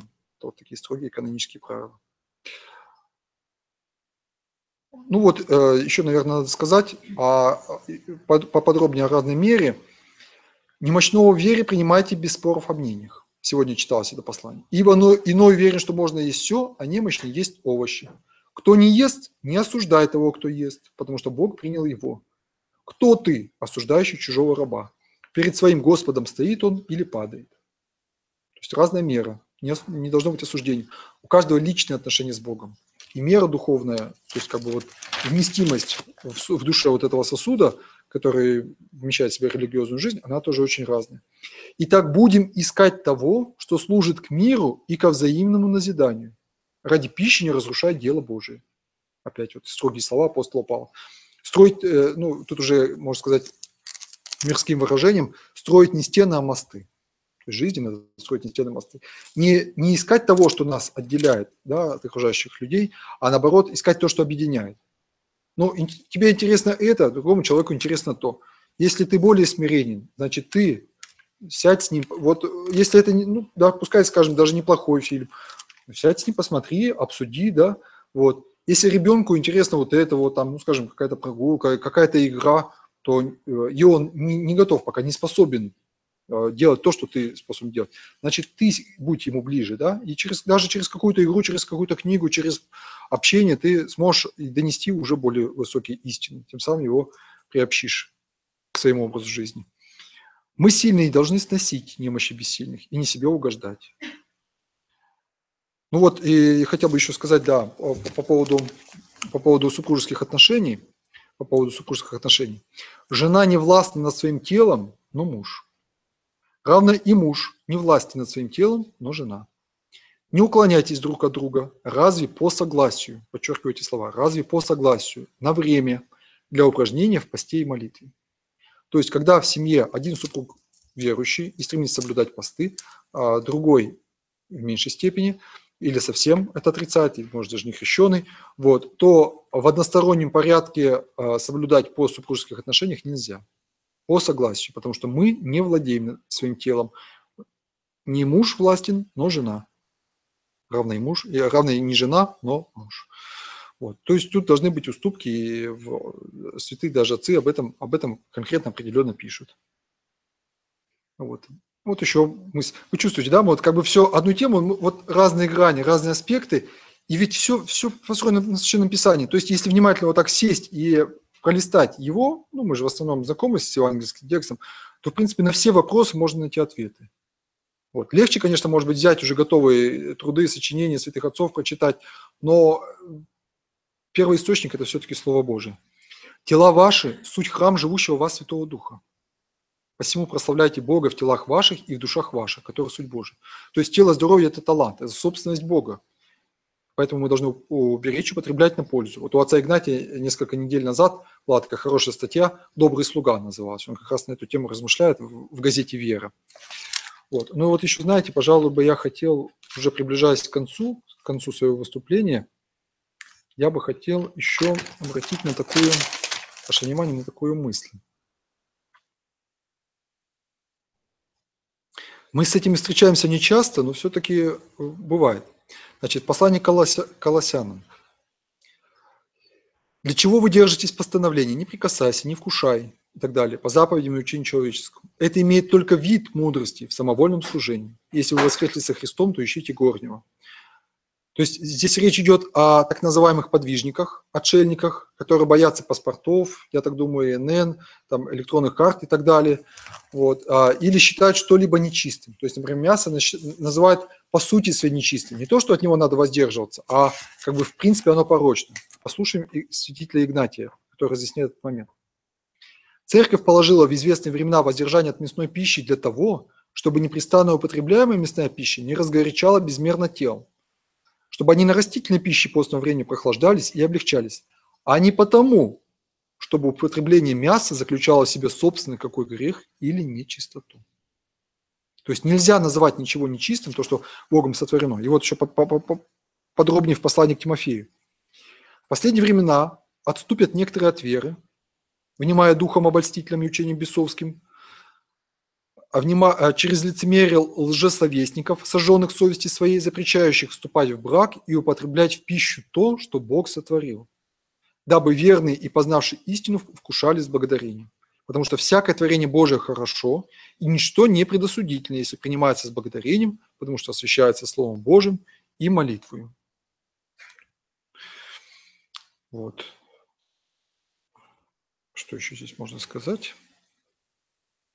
Вот в книге Апокалипсиса. В книге Апокалипсиса «Будь верен до смерти, дам тебе венец жизни». Верность до конца жизни. Ну вот и еще уже дополнительные мысли. По Евангелию я закончил цитаты. Хотел бы на что еще обратить внимание. «Все восходим в Иерусалим».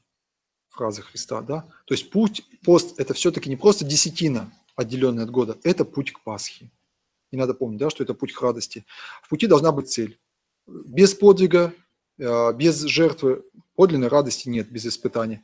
Восхождение в новую жизнь происходит через малую смерть, потому что любая жертва – это как бы маленькая такая смерть. Даже когда ты на молитву встаешь, ты можешь сказать, умираешь на несколько минут, да, для каких-то дел. Вот. И без поста и без Пасхи жизнь становится такой гладкой, линейной, в каком-то смысле даже бессмысленной и суетной. Да? Как бы вот все одно и то же, одно и то же. Вот. И именно пост и Пасха вносят в нее такое правильное разнообразие. Входите тесными вратами. Кстати, раньше те люди, которые готовились к крещению, они именно в течение поста проходили испытания, человек держал пост, да, и принимал крещение в Великую Субботу. Поэтому сейчас в Великую Субботу читается 13 паремий. Вот, они по времени занимают около 40 минут, за 40 минут как раз можно совершить чин крещения. Вот. То есть в это время раньше людей крестили, и потом дальше они уже участвовали в Евхаристии, причащались.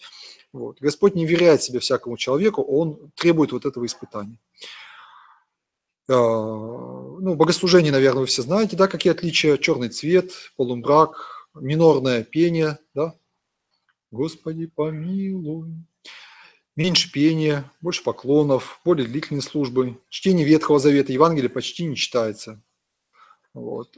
Даже на литургии, литургия прежде священных даров, молитва преподобного Ефрема Сирина, подробно не будем сейчас разбирать, каждый уже, наверное, имеет о них представление. От меня, кстати, вот, да, по Александру Шмеману еще разъясню два момента, более глубокие, которые вот обычно так в книгах не пишутся. Значит, почему отменяется литургия и почему она появляется? В литургии есть два смысла. Литургия – это, во-первых, торжество как победа над смертью, как победа над грехом, но литургия – это источник сил для преодоления вот этого греха. Литургия как торжество отменяется, потому что мы двигаемся к Пасхе, торжество впереди, да, мы должны как бы вот, соскучиться, что ли, по нему. А литургия как источник сил остается, это литургия прежде священных даров. То есть дары освящаются в воскресный день, и в среду, в пятницу уже прежде священные дары, и не можно причащаться. Не знаю откуда и как, по умам, по головам, по языкам ходит мысль, что это какая-то неполноценная литургия, что там дары не такие, что нельзя за ней причащаться. Эта мысль совершенно неправильная, это мысль кощунственная и еретическая. Там те же самые дары, точно так же освященные. Просто сама литургия строится по-другому. У нас же около 12 чинов литургии вообще различных существует, из которых 4-5 служатся в православной церкви. Вот. Малышей не причащают, да. Только детей постарше, скажем, 5-6 лет, которые могут принять частичку, их причащать можно. А младенцы, которые причащаются только кровью Христовой, они на литургии причащенных не причащаются. Для них суббота воскресенье. 7-летних можно, да. Читается Великий Покаянный канон 4 дня, с понедельника по четверг, если кто еще не знает. Вот, приходите, это особая служба, которая служится только в Великом посту и только в первую седмицу, потом на 5-й седмице она повторяется полностью вот, на вечерней службе. И в посту тоже два смысла есть. Пост как стража, то есть как состояние войска, это вот латинский термин «статио», то есть быть на страже. Полное воздержание, мобилизация, да, войско. И мы знаем, когда вот человек, скажем, перед выступлением на концерте, да, певец, он же перестает кушать за 6 часов, чтобы как раз вот эту пищеварительную силу остановить и полностью сосредоточить силы для хорошего выступления. Также борцы, они кушают плотно, но за сколько-то часов, тоже, чтобы полностью пища переварилась, они уже не едят. И тогда идет небольшой упадок, а потом прилив сил. И вот так же войско перед сражением, оно уже не должно насыщаться. Поэтому мы перед литургией держим вот этот статио совершенный пост. Обычно он идет с полуночи, да, и мы утром причащаемся, соответственно, он занимает около 9 часов. Литургия прежде священных даров по своему смыслу и потому, что она соединяется с вечерней, она служилась раньше, во вторую половину дня. И во многих храмах, во многих городах она сегодня тоже служится во второй половине дня. Мы пока еще до этого не дошли, то есть мы ее служим с утра. Смысл как раз в том, чтобы вот этот совершенный пост, полную мобилизацию, полную готовность, чтобы ее продлить. Не 9 часов, а уже 15-16 часов. И, в принципе, для человека, который вот постоянно воздерживается, да, для него это должно быть доступно. Потому что часто вот это чувство голода, рези в желудке там и так далее, оно возникает не от того, что пищи мало, что мы не покушали, а потому что мы неправильно питаемся, и как раз вот неправильно построенные пищеварительные процессы, они требуют вот этой непрерывной работы. Чтобы переварить неправильную пищу, нам нужно новую пищу подавать. Вот. А по мере того, как человек питается более легкой пищей, у него вот этот промежуток, который может оставаться без пищи, он легко увеличивается. Поэтому мы читаем, что отцы древности кушали 1 раз в день и спокойно переносили. Многие люди повторяли 40-дневный пост Христа, держали 40 дней пост. Вот. А другой вид поста, это вот первый вид, это полная мобилизация, другой вид поста аскетический. Это пост не как мобилизация, а как упражнение, как очищение. То есть он для нас, это вот весь Великий пост, это и есть. Вот. Но это вот основное, что я хотел сказать, и, пожалуй, я еще буквально пару цитат зачитаю, мы 1,5 часа. Как-то мы делали опрос и попросили не превышать этого времени 1,5 часа, потому что это уже предел вместимости, да, для переваривания информации, потом дальше ждет усталость. Я хочу вам зачитать Яна Кронштадтского. Пару страничек. «Моя жизнь во Христе». Пост – хороший учитель. Он скоро дает понять всякому постящемуся, что всякому человеку нужно очень немного пищи и питья, что вообще мы жадны и едим, пьем гораздо более надлежащего, то есть того, чем сколько требует наша природа. Действительно, да, вот в посту мы понимаем, что очень много того, что мы употребляем, покупаем, одеваем, кладем в холодильник, это лишнее, суетное. То есть тратим время, тратим силы, тратим деньги, а это все идет напрасно. Наоборот, поглощает наше здоровье. Пост хорошо оказывает или обнаруживает все немощи нашей души, все ее слабости, недостатки, грехи и страсти. Как начинающаяся очищаться мутная стоячая вода показывает, какие водятся в ней гады или какого качества ссор. Мне кажется, мы в прошлый раз затрагивали эту мысль, да, что исполнение заповедей приводит человека к осознанию своей немощи. И вот можно так сказать, что одна из целей поста, всякого, в том числе великого, это не только победить, что-то доказать, а наоборот увидеть свою немощь. Потому что когда я немощен, тогда я силен. И без тебя не могут творить ничего сожи. То есть без Бога мы не можем даже поста правильно совершить. И любовь к Богу, она в том числе в этом состоит, чтобы с Ним делать все. Не просто от Него, Господи, дай нам сила, а мы сами тут исполним, да? А вот с Ним как бы в сотрудничестве, в соработничестве с Ним осуществлять всякий подвиг. Пост показывает нам всю необходимость всем сердцем прибегать к Богу и у Него искать милости, помощи и спасения. Об этом мы сказали. А еще пост показывает все хитрости, коварство, всю злобу бесплотных духов, которым мы прежде, не ведая, работали, которых коварство при озарении теперь на светом благодати Божией ясно показываются, и которые теперь злобно преследуют нас за оставление их путей. Вот. То есть всякий человек, он находится вот в этой паутине своих неправд, и в том числе воздействие духов злобы. Да? Вот. И через пост мы как бы разрываем эти паутины, и мне кажется, вот один из показателей правильной духовной жизни, и в том числе и поста, он состоит в том, что человек постоянно делает для себя какие-то открытия. Открытие не то, что он может что-то новое сказать там, в богословии, да, или как-то быть умнее, чем евангельское слово, а как раз евангельское слово для себя открывать. Вот оно уже для тебя знакомое, но ты, может быть, не исполнял. Может, ты думал, что ты исполняешь, а на самом деле ты вот сейчас увидел эту глубину, да? Вот, может быть, мысль давно тебе известную, ты вдруг увидел вот, более содержательно, более правильно. И если ты постоянно, раз в месяц, там, раз в 2 недели, вот что-то для себя открываешь, значит, ты двигаешься. Любые отношения должны двигаться, любые отношения должны развиваться. Если это есть, то значит на правильном пути. Поэтому пусть у каждого человека в посту будут свои маленькие открытия, свои маленькие озарения, свои маленькие приобретения. Вот. Чего я желаю всем вам, дорогие слушатели. Вот. Если есть еще какие-то вопросы, то может давайте еще пообсуждаем, подискутируем. Акафисты, да, в посту отменяется, потому что акафист по своему содержанию это тоже служба радостная, торжествующая, да. Поэтому лучше в посту воздержаться. Хотя, конечно, ни в каких книгах не написано, что дома их запрещено читать. А в храме не читается однозначно. Только в субботу, только на 5-й седмице. Да. Дома желательно тоже.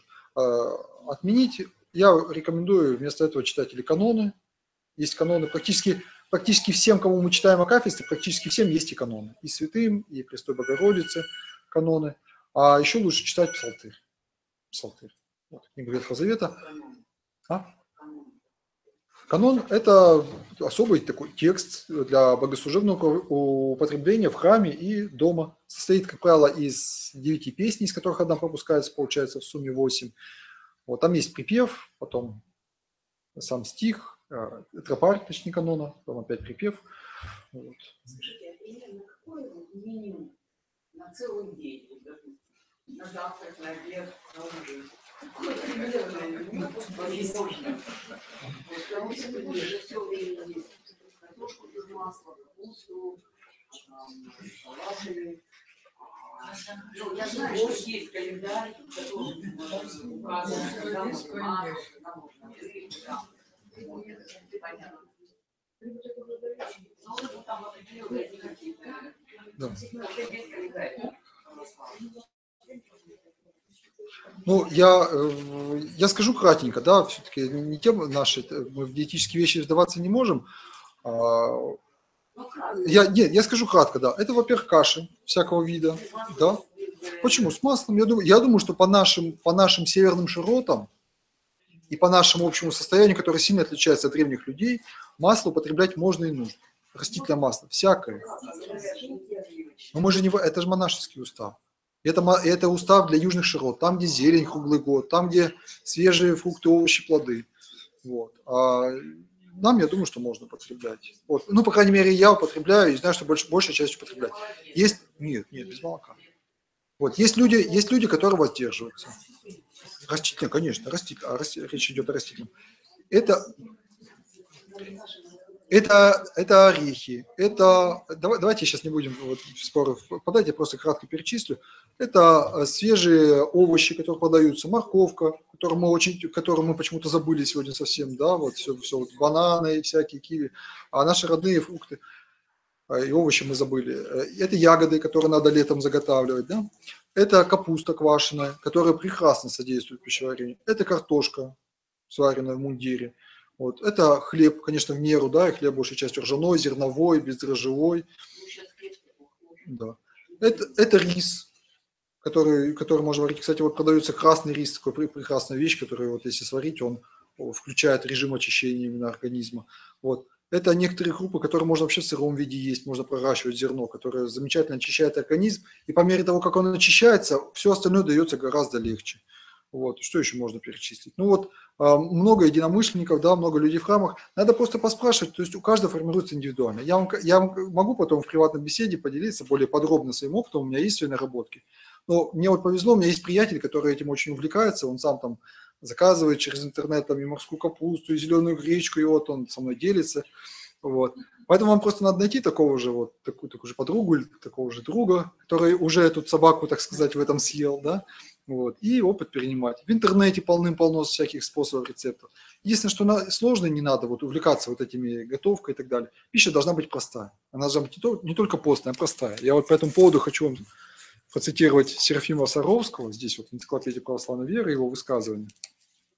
А он говорит так.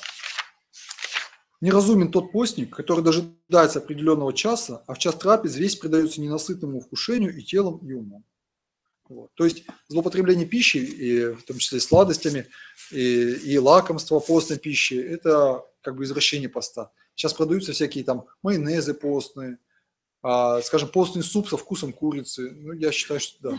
Я считаю, что это суррогат и как бы это такой самообман. То есть вроде курицу не ем, а удовольствие от курицы получаю. Да, а тем более это еще и химия, которая будет откладываться в твоем теле, да, которая будет тебя разрушать. Вот. Много сегодня вариантов, и в магазинах продается много всего. Надо тут, знаете, Господь говорит, просите и дастся вам, ищите и найдете. Это касается всего, в том числе и такого насущного момента. То есть надо и самому постараться, и поспрашивать, вот вы сейчас спросили, вот, и еще где-то поискать, и книги есть всякие подобные, похожие. То есть сформируется свое такое своеобразное меню, простое и хорошее. И, кстати, говорят, что чем ближе к нам пища, вот чем ближе она к нам растет, тем она для нас полезнее. Вот один из азербайджанцев, вы знаете, что они славятся своим долголетием, он говорил, хочешь жить долго, мой знакомый, хочешь жить долго, кушай то, что растет в твоей местности. Вот. И от одного ученого из Академии наук я слышал о том, что вообще рекомендуется пищу кушать выросшую в 200-километровой зоне, потому что по микробиологии она наиболее близка к нам. То есть издалека привезенные овощи, фрукты, они менее полезны. Вот. Они все-таки чужды организму. Конечно, для разнообразия надо все. Тем более у нас север, у нас не все есть. Но мы так богаты различными ягодами, тоже вот и клюквой, брусникой, черникой, что, мне кажется, они никак уже не уступают импортным заморским фруктам. Которые, к тому же вы видели, да, те фрукты, которые продаются зимой, особенно поздней зимой, понятно же, что это генетически модифицированные. Они блестящие, они не гниют, они не портятся, значит, они пользы никакой не приносят. А настоящее яблочко ведь оно всегда с червячком, с вмятинкой, Вот, с потемнением. Сидим с червячком. С червячком мясо, с червячком. Вот так и надо, правильно относиться к посту, с юмором, с улыбкой и не напускать на себя постного вида. Да, да.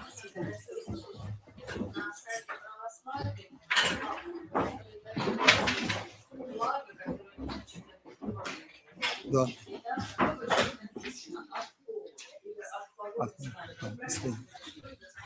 Они читаются от половины, от середины.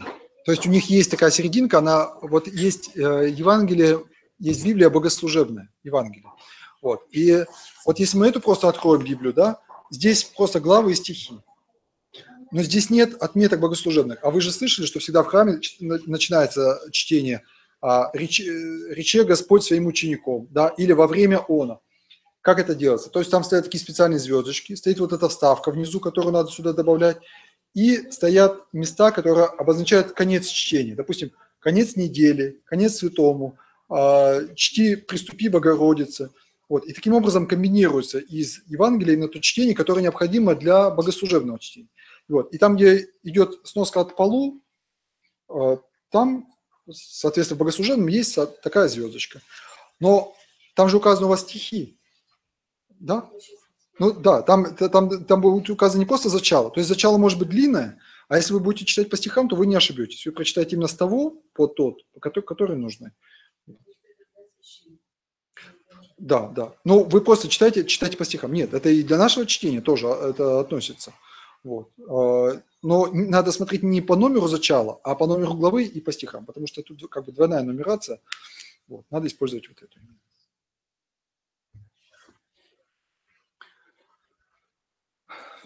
Какие еще мысли? Можно мне вопрос? Вот, говорят, можно православную церковь, у нас много православных, но можно ходить в одну, постоянно ходить в церковь, или в разную церковь. В разные храмы. Да, в разные Храм. Тут надо аккуратнее быть со словами. Церковь – это все-таки более широкое понятие. Мы все являемся церковью, да, и православная церковь. А храм – это конкретное здание, вы это имеете в виду, да, конкретное здание в конкретном городе. В принципе, запрета человеку, живущему современному, ходить в любой храм, который ему нравится, в его городе нет.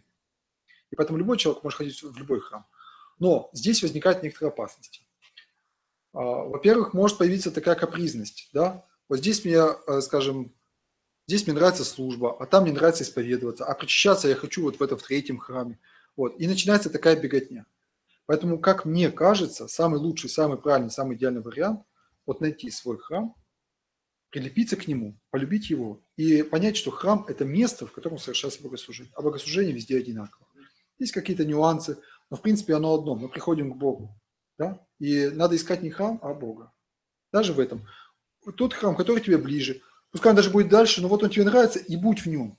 И, кстати, вот пост, тут тоже есть такой смысл, что в посту надо как бы вот уже не бегать, а вот надо сесть на одно место, да, и вот без резких движений спокойно весь пост провести, чтобы не нарваться на искушение. Почему поездки отменяются, да, всякие мероприятия, даже вот какие-то торжества, все это отменяется и сокращается, чтобы человек был собран, сосредоточен, чтобы он целостен был, потому что мы же растекаемся делами, мыслями вообще по жизни, по миру, по всяким заботам, вот. А надо собрать себя воедино, сконцентрироваться на главном, глубже подумать о том, чем мы, в принципе, всю жизнь живем, круглый год, то есть покаянием, соединением с Богом, приближением к вечной жизни. Спасибо. Вот. Поэтому я бы посоветовал. Мне так в свое время тоже сказали, говорят, вот пост, все путешествия неуместны. Надо сесть и прилепиться. И вот когда у меня в голове эта мысль так вот, она крутится, и правильно убеждаюсь в том, что да. А обязательно будут какие-то искушения. То есть там вспомнил туда, захотелось сюда, позвали туда, вот эта вот поездка. А как только начинаешь их отвергать, вот твердость проявишь, все, они все тут же отпадают. Кстати, постовые искушения – отдельный разговор. Вот это как раз время, да, когда человек, вот он проверяется, испытывается не только на внутреннюю свою твердость, да, а вот внешние воздействия попускаются. Какие-то ссоры на пустом месте могут возникать. Вот. Просто ситуация, что такое искушение? Искушение – это ситуация, в которой человек может совершить грех или потерять веру. Искушение, проверка. Вот. А недавно мне попалась на глаза такая фраза. Если один хотя бы из двоих умный, то ссоры никогда не будет. Если случилась ссора, значит обязательно, значит оба были в этой ситуации не умные. Значит никто смирения не проявил. А если бы один хотя, ну умный, тут имеется в виду кроткий, смиренный. Если хотя бы один смиренный есть, значит он ссору на себе, знаете, как вот, так сказать, как черный ящик, он ее проглотит и не ответит, не зацепится. Вот. Душевный мир – это самое дорогое. Душевный мир – это самое ценное, самое дорогое. Вот. И ничто не стоит того, чтобы его терять. Никакие искушения. Поэтому берегите душевный мир. Вот. И еще поделюсь одной мыслью. Она хоть имеет поступок косвенное отношение, но все же. Вот самый важный день – это сегодня. Самый главный день – это сегодня. Мы иногда живем как бы наперед. Мы живем завтрашним днем. Нам кажется, что вот у меня такая-то вот скорбь, и вот когда она вдруг там излечится, пройдет, да, когда вот она решится, тогда я буду счастлив. Это самообман. Если ты не умеешь быть счастлив сегодня, значит, ты никогда не будешь счастлив. Сегодня у тебя семейная неурядица, завтра у тебя подойдет какая-то телесная немощь, послезавтра у тебя будут материальные трудности, и ты всю жизнь будешь ждать. Научись быть счастлив и быть с Богом сегодня и здесь, и сейчас. И научись делать то дело, которое ты сейчас делаешь, как самое главное дело в своей жизни. Вот Антоний Сурожский об этом говорит, что надо жить на чистовик. Мы живем иногда как бы с такой мыслью, что мы на черновик живем. Мы потом покаемся, мы потом переделаем, да, мы потом когда-то правильно попастимся, да, вот сейчас я попробую, а когда-нибудь будет это правильно. Сейчас я вот, ну все-таки я скажу сейчас человеку, я знаю, что неправильно, что мне надо говорить, но я все-таки скажу, а может когда-нибудь потом я научусь молчать. А надо жить на чистовик. И самый главный человек – это тот человек, с которым ты сейчас разговариваешь. Не то другой дальний, к которому ты бежишь, а вот здесь и сейчас, с кем ты разговариваешь, это самый главный человек. И самый главный день – это самый лучший день сегодня. Поэтому научимся ценить вот сегодняшний день и понимать, что если мы сегодня не можем к Богу прийти и взять от Него вот это вот блаженство, которое Он человеку готов дать, бесполезно чего-то ждать. Оно потом тоже не даст. Желание. Отец Максим, подскажите, как поступить? Есть крестный сын, в Перми живет. Вот должна быть свадьба 1 марта и венчание. И нету родительского. Да. Ну, вроде бы как в Перми, батюшка сказал, венчание. И вот, 1 марта, это же на неделе, первую да. седмицу. Нет, это не может. И вот, второй момент. Нету родительского благословения со стороны супруги. Так. Ага. Ну, то есть, а они просили, они хотели получить? Ну, как бы да, но батюшка не благословил. Он сразу задался вопросом, первая неделя поста, и вы вот хотите свадьбу делать. Ага. Как бы заявление подано туда-сюда. Но я считаю, как я являюсь крестным, как я могу посопутствовать ему. Либо, если так рассудить, то у каждого своя жизнь, у каждого своя дорога. То бишь, если ему предначерчено быть с этой девушкой, он будет. Либо стоит, внести какую-то лепту. Вот сейчас он ждет от меня разговора. Отец Георгий, батюшка Сыба, мне посоветовал, говорит, не твое дело, не лезь. Сколько тебе можно учить? Не лезь туда, куда тебе не надо. Либо стоит промолчать, либо стоит высказать свою точку зрения. Вот как вот тут поступить? И вот не могу понять, где является осуждением, а где рассуждение. Вот тут тонкая грань где-то. Очень тонкая, да. И вот никак не могу уловить. Вроде бы как бы ты цепляешься не за человека, а цепляешься за поступок. И рассуждаешь о поступке. Да. Вот это является ли осуждением? То бишь человек у меня в стороне уже, а я размышляю за его поступок, предположим, чтобы вы для себя понять. Как бы человек, он мне не интересен, вот поступок всегда, чтобы понять, чтобы, в себе, может быть, это увижу, такой же поступок. Может быть, еще какие-то моменты. И либо этим вообще лучше не стоит заниматься. Понятно. У меня не знаю, как мне поступить с этим человеком, Сергей его зовут. Конечно, я ему желаю, что пройдет пост, если быть ей твоей женой, она будет твоей женой, никуда она не денется. Мне кажется, что вот как правило в таких случаях, в подобных случаях отец Георгий говорит правильно, то есть соваться не надо. Если люди вот просто сами делают свое дело и тебя не спрашивают, да, не лезь. Но если ситуация немножко другая, то есть, во-первых, человек несколько от вас зависим, он все-таки крестный сын, да, и вы несете за него определенную ответственность. Это раз. Во-вторых, вы говорите, он ждет разговора, то есть он готов в какой-то степени слышать, он желает. Поэтому тут, мне кажется, можно было бы аккуратно сказать один раз об этом. То есть не давить, не добиваться своего, да, вот, сказать свое мнение, сказать, и очень деликатно, а я бы в этой ситуации, а я бы перенес. Вот в этом, ну, подготовиться к этому разговору, да, то есть сделать упор не на эмоции, а на аргументы, что если это вот, если у вас правильный брак, то, будучи отложенным там на 2 месяца, он будет еще крепче, вся жизнь впереди, ну чего вы спешите-то, в конце концов, да, не проявляйте такое вот пренебрежение, явное пренебрежение к Богу и к церковным порядкам и обычаям. Сказать и иметь уже вот в момент разговора ту мысль, что действительно человек свободен. Пусть он поступит так, как он считает нужным.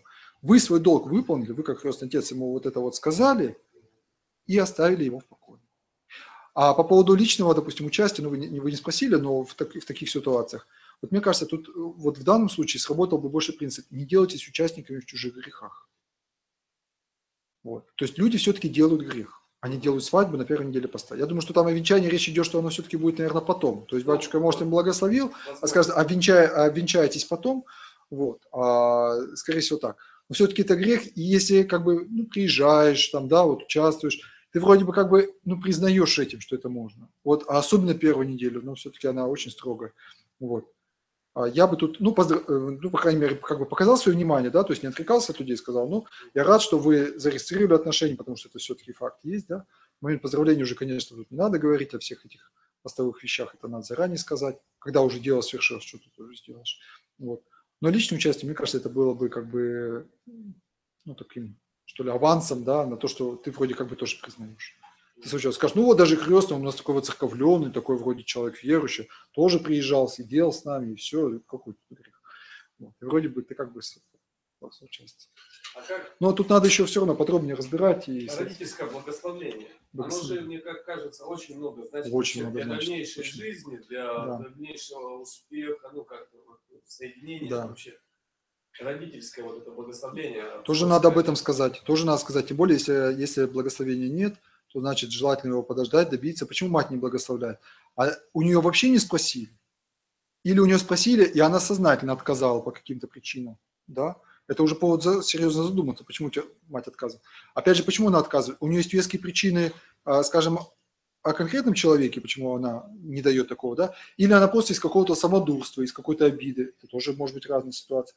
А может, они не благословляют именно из-за того, что они в пост расписываются. Может быть, поэтому. То есть она говорит, в принципе, я вас благословляю, а вот сейчас не благословляю. Тут надо конкретно смотреть. И на венчании же тоже родители должны присутствовать. Да, если они живые. Без живых родителей не происходит венчание. Ну, это не строгая такая норма. То есть священник на свое усмотрение может и совершить, но если хочешь делать все правильно, то, конечно, надо это тоже добиваться этого. То бишь, я как думаю, человеку этому Сергею надо очень много чего подумать. Я думаю, что да. Потому что 1 марта ему очень много надо подумать. Ему ночью не надо спать, надо думать. Да, а вам надо за него помолиться, чтобы то, что он сам даже, может, еще не додумается, чтобы Господь его вразумил. Ну, а потом уже, если люди все равно делают по-своему, вот вы сказали и остались в стороне, пусть делают. Пусть делают. Это их жизнь, это их свобода, это их отношения с Богом.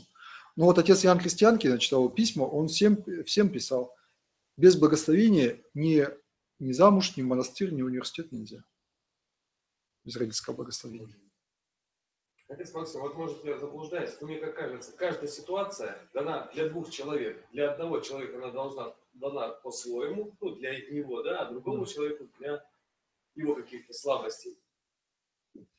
Не понял эту мысль. Ну вот, 2 человека, произошел, предположим, какой-то конфликт. Да. Для одного человека это для одного, предположим, мало в нем смирения, да? Да. А для другого гордости очень много. И вот каждая ситуация для 2 людей, она по-разному. Конечно, по-разному, да. Вот вы, наверное, слышали, в Изябе же на той неделе ситуация была. Нет. С Ярославом. Нет. Нет? Может, я забежал тогда, я думал, что вы в курсе. Нет. Давайте мы ее с вами, если можно, да, это очень важно. Кстати, я сделаю последнее еще объявление. У нас в храме эта бумажка уже висит.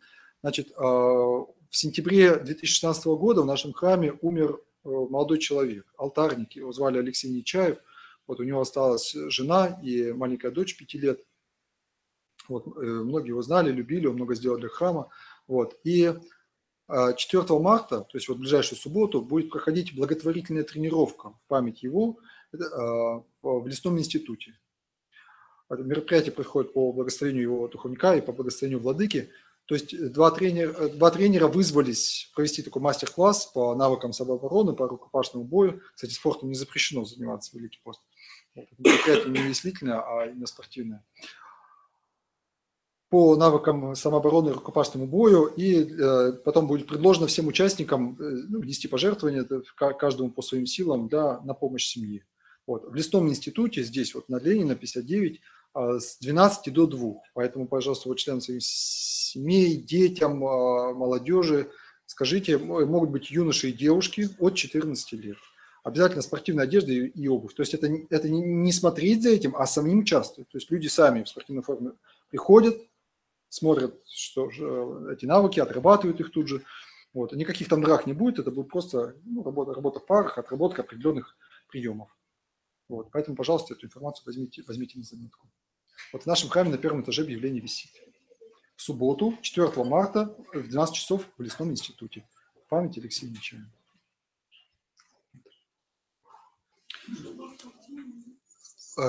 Нет, он в свое время он занимался боксом, то есть был у него такой период в жизни,